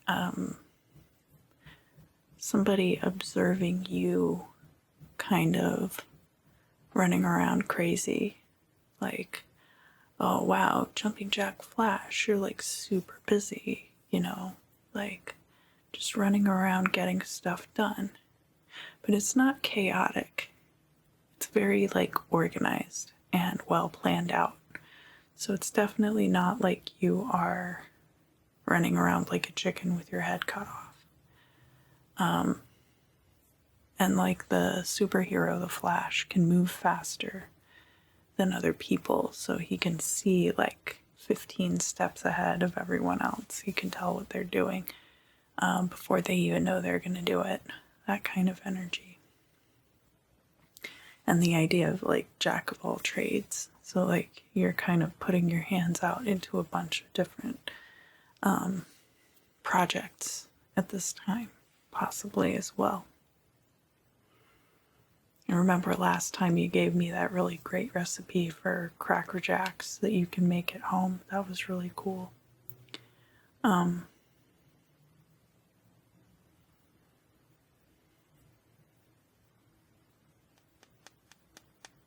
Somebody is getting a severance check. So that could be you, but it could be somebody that is like a roommate or a close friend, somebody that you're like closely involved with. And this person might be waiting for a severance check to come in. I don't think it's you. I don't think it's you because I feel like you have a lot of these other kind of things going on around you that you're not really like involved in. I mean, obviously some of you are going to be involved in a 9 to 5 type job. But I think a lot of you are mostly going to be, that's like an energy surrounding you, but it's not your energy. This might be coming up because this person needs to pay you back for something, or that they owe part of the rent or something, and they're letting you know now that like they're still waiting on this check. And so they're going to make sure that they have the rent when they need it, but they also want to give you a warning that that they might need help covering some expenses until that money comes in.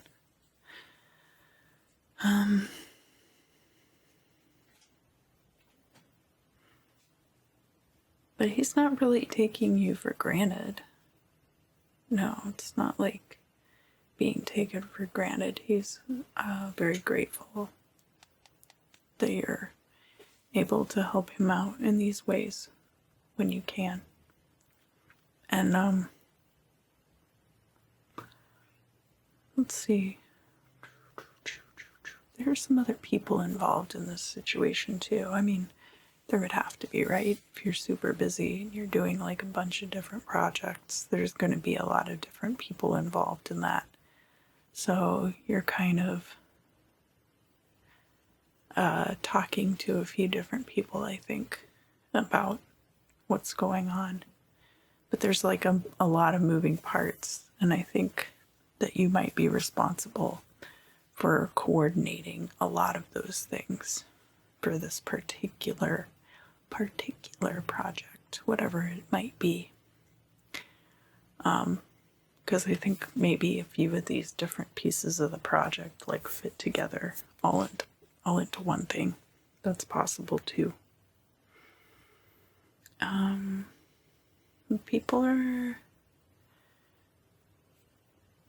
Some of these people are going to be giving you kind of a hard time. That's just par for the course. That's what happens when you have a whole bunch of people involved in one project. I don't think they're doing it because they're trying to give you problems. Just that it might be taking longer to do something. It might be taking longer for somebody to do something, and you thought it was going to take them a lot less time, but it ends up taking them quite a while. So that's something to consider this week. Just give people a little extra breathing room if you can. Is there anything else I need to talk to Aquarius about this week? Let's move on to the bibliomancy. Let's move on to the bibliomancy. Aquarius. If you have a question, just direct it right here into the cover of the book.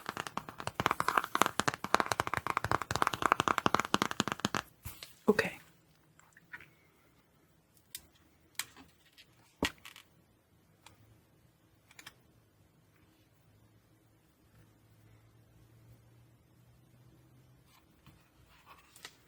Interesting.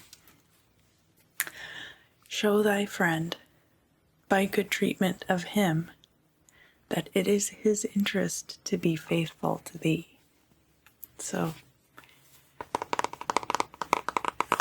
I don't think you'll have a problem with that this week, Aquarius.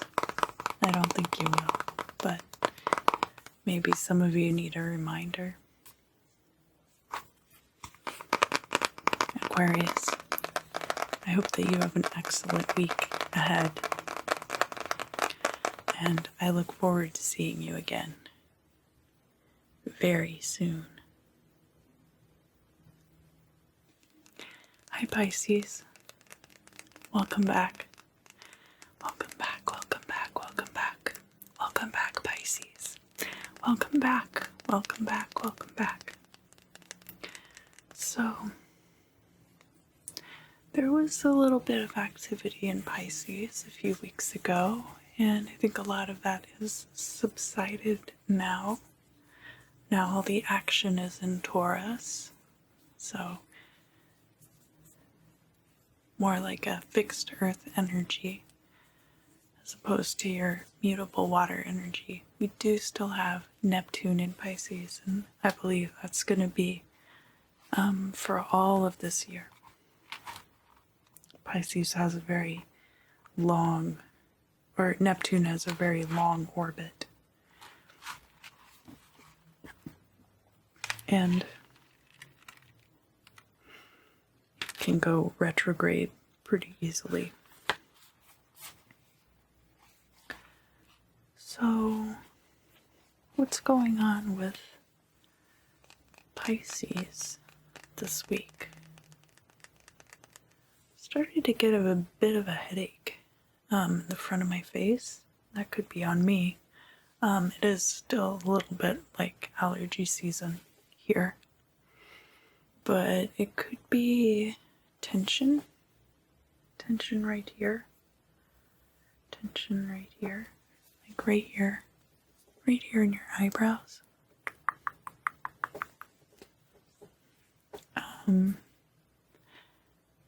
don't sense that you're like overtly stressed, but that there might be a few things coming up this week that give you a little bit of a headache. Yeah, because see, now it's subsiding.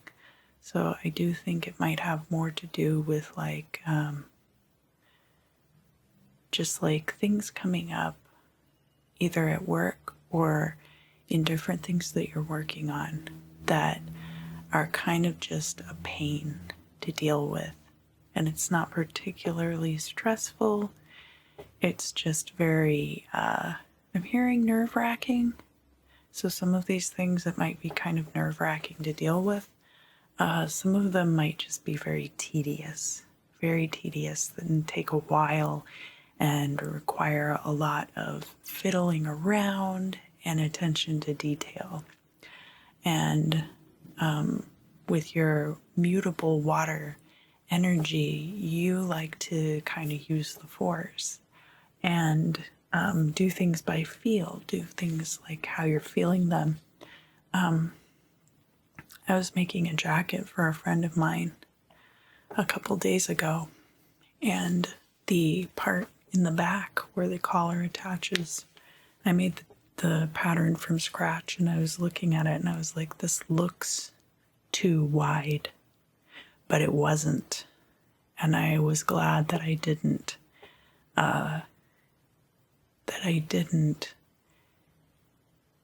go with my gut feeling and make it more narrow, because then the pattern wouldn't have gone together correctly. And instead I was like, this looks wrong, but I know that once I get everything together, because I've made clothes for like a long time, so I know basically what the patterns are supposed to look like. And it looked wrong, but it ended up going together correctly. So that was kind of like one of those situations where you kind of have to like make measurements, pay attention to detail, and make sure everything goes together properly. And there might be situations in there where your gut is telling you something that's very different, and you have to kind of fight your instinct, because the numbers are going to tell you what's right, that there's going to be a very objective and correct and analytical way to look at things. So that's possible for you this week, Pisces. Some of you are going to be coordinating an event. Something like a fun run, maybe even, or a hike, or one of those like charity walks. Because I see like a table set up with like a bunch of cups of water on it. So it looks like some of you are going to be involved in, could be like a field day, or I know that some workplaces do stuff like that. I'm not sure how prevalent that is, or if it's just a TV trope, you know.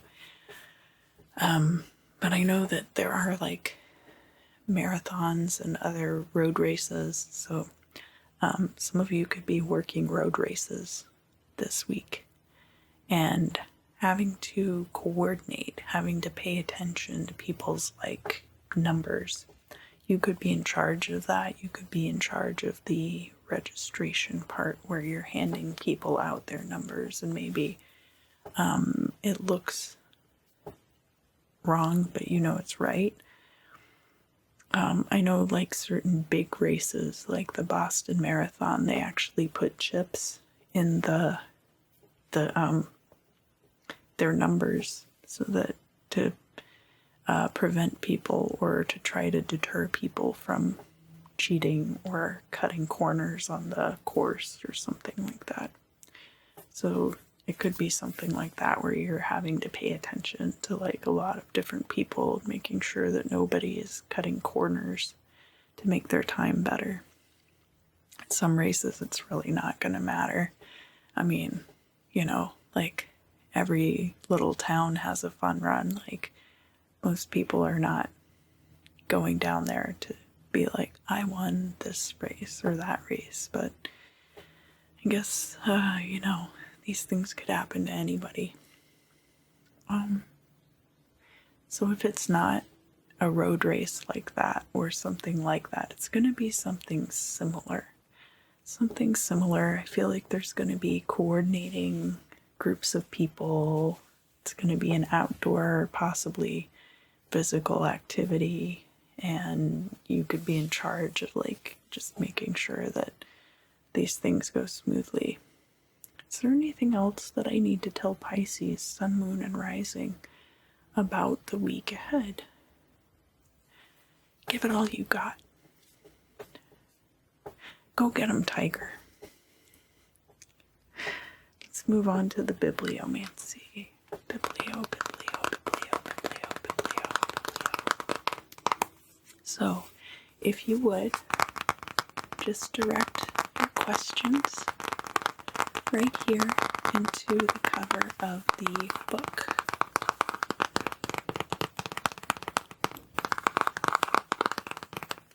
Okay, I think I got it. Yeah.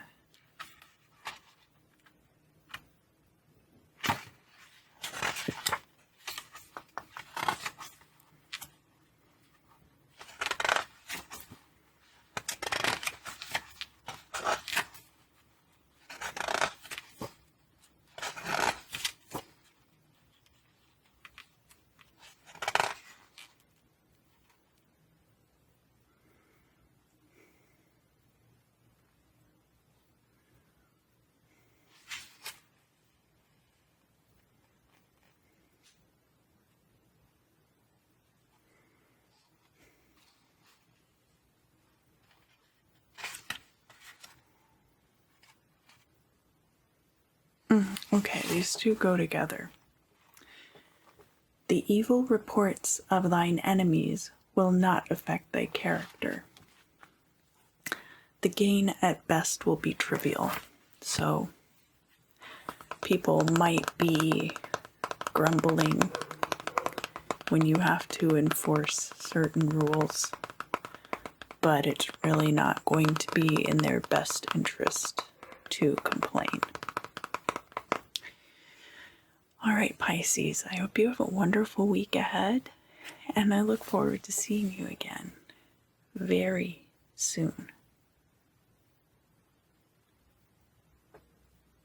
So I actually went pretty crazy with the wax this time. And from this side, it kind of looks like a butterfly.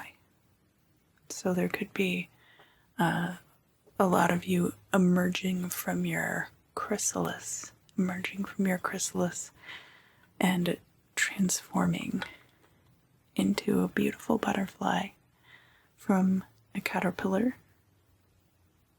The other side looks pretty gnarly. It's kind of cool. Let me see if I can get it focused on that. Yeah, so we have a figure here.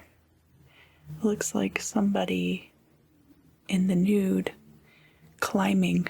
Could be a lion also. It's a lady or a tiger, right? In some rushes, possibly. So, the themes this week predominantly being about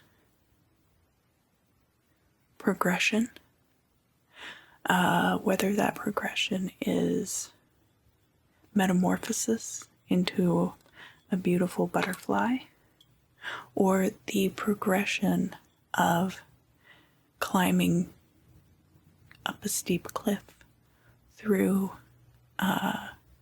thick brush.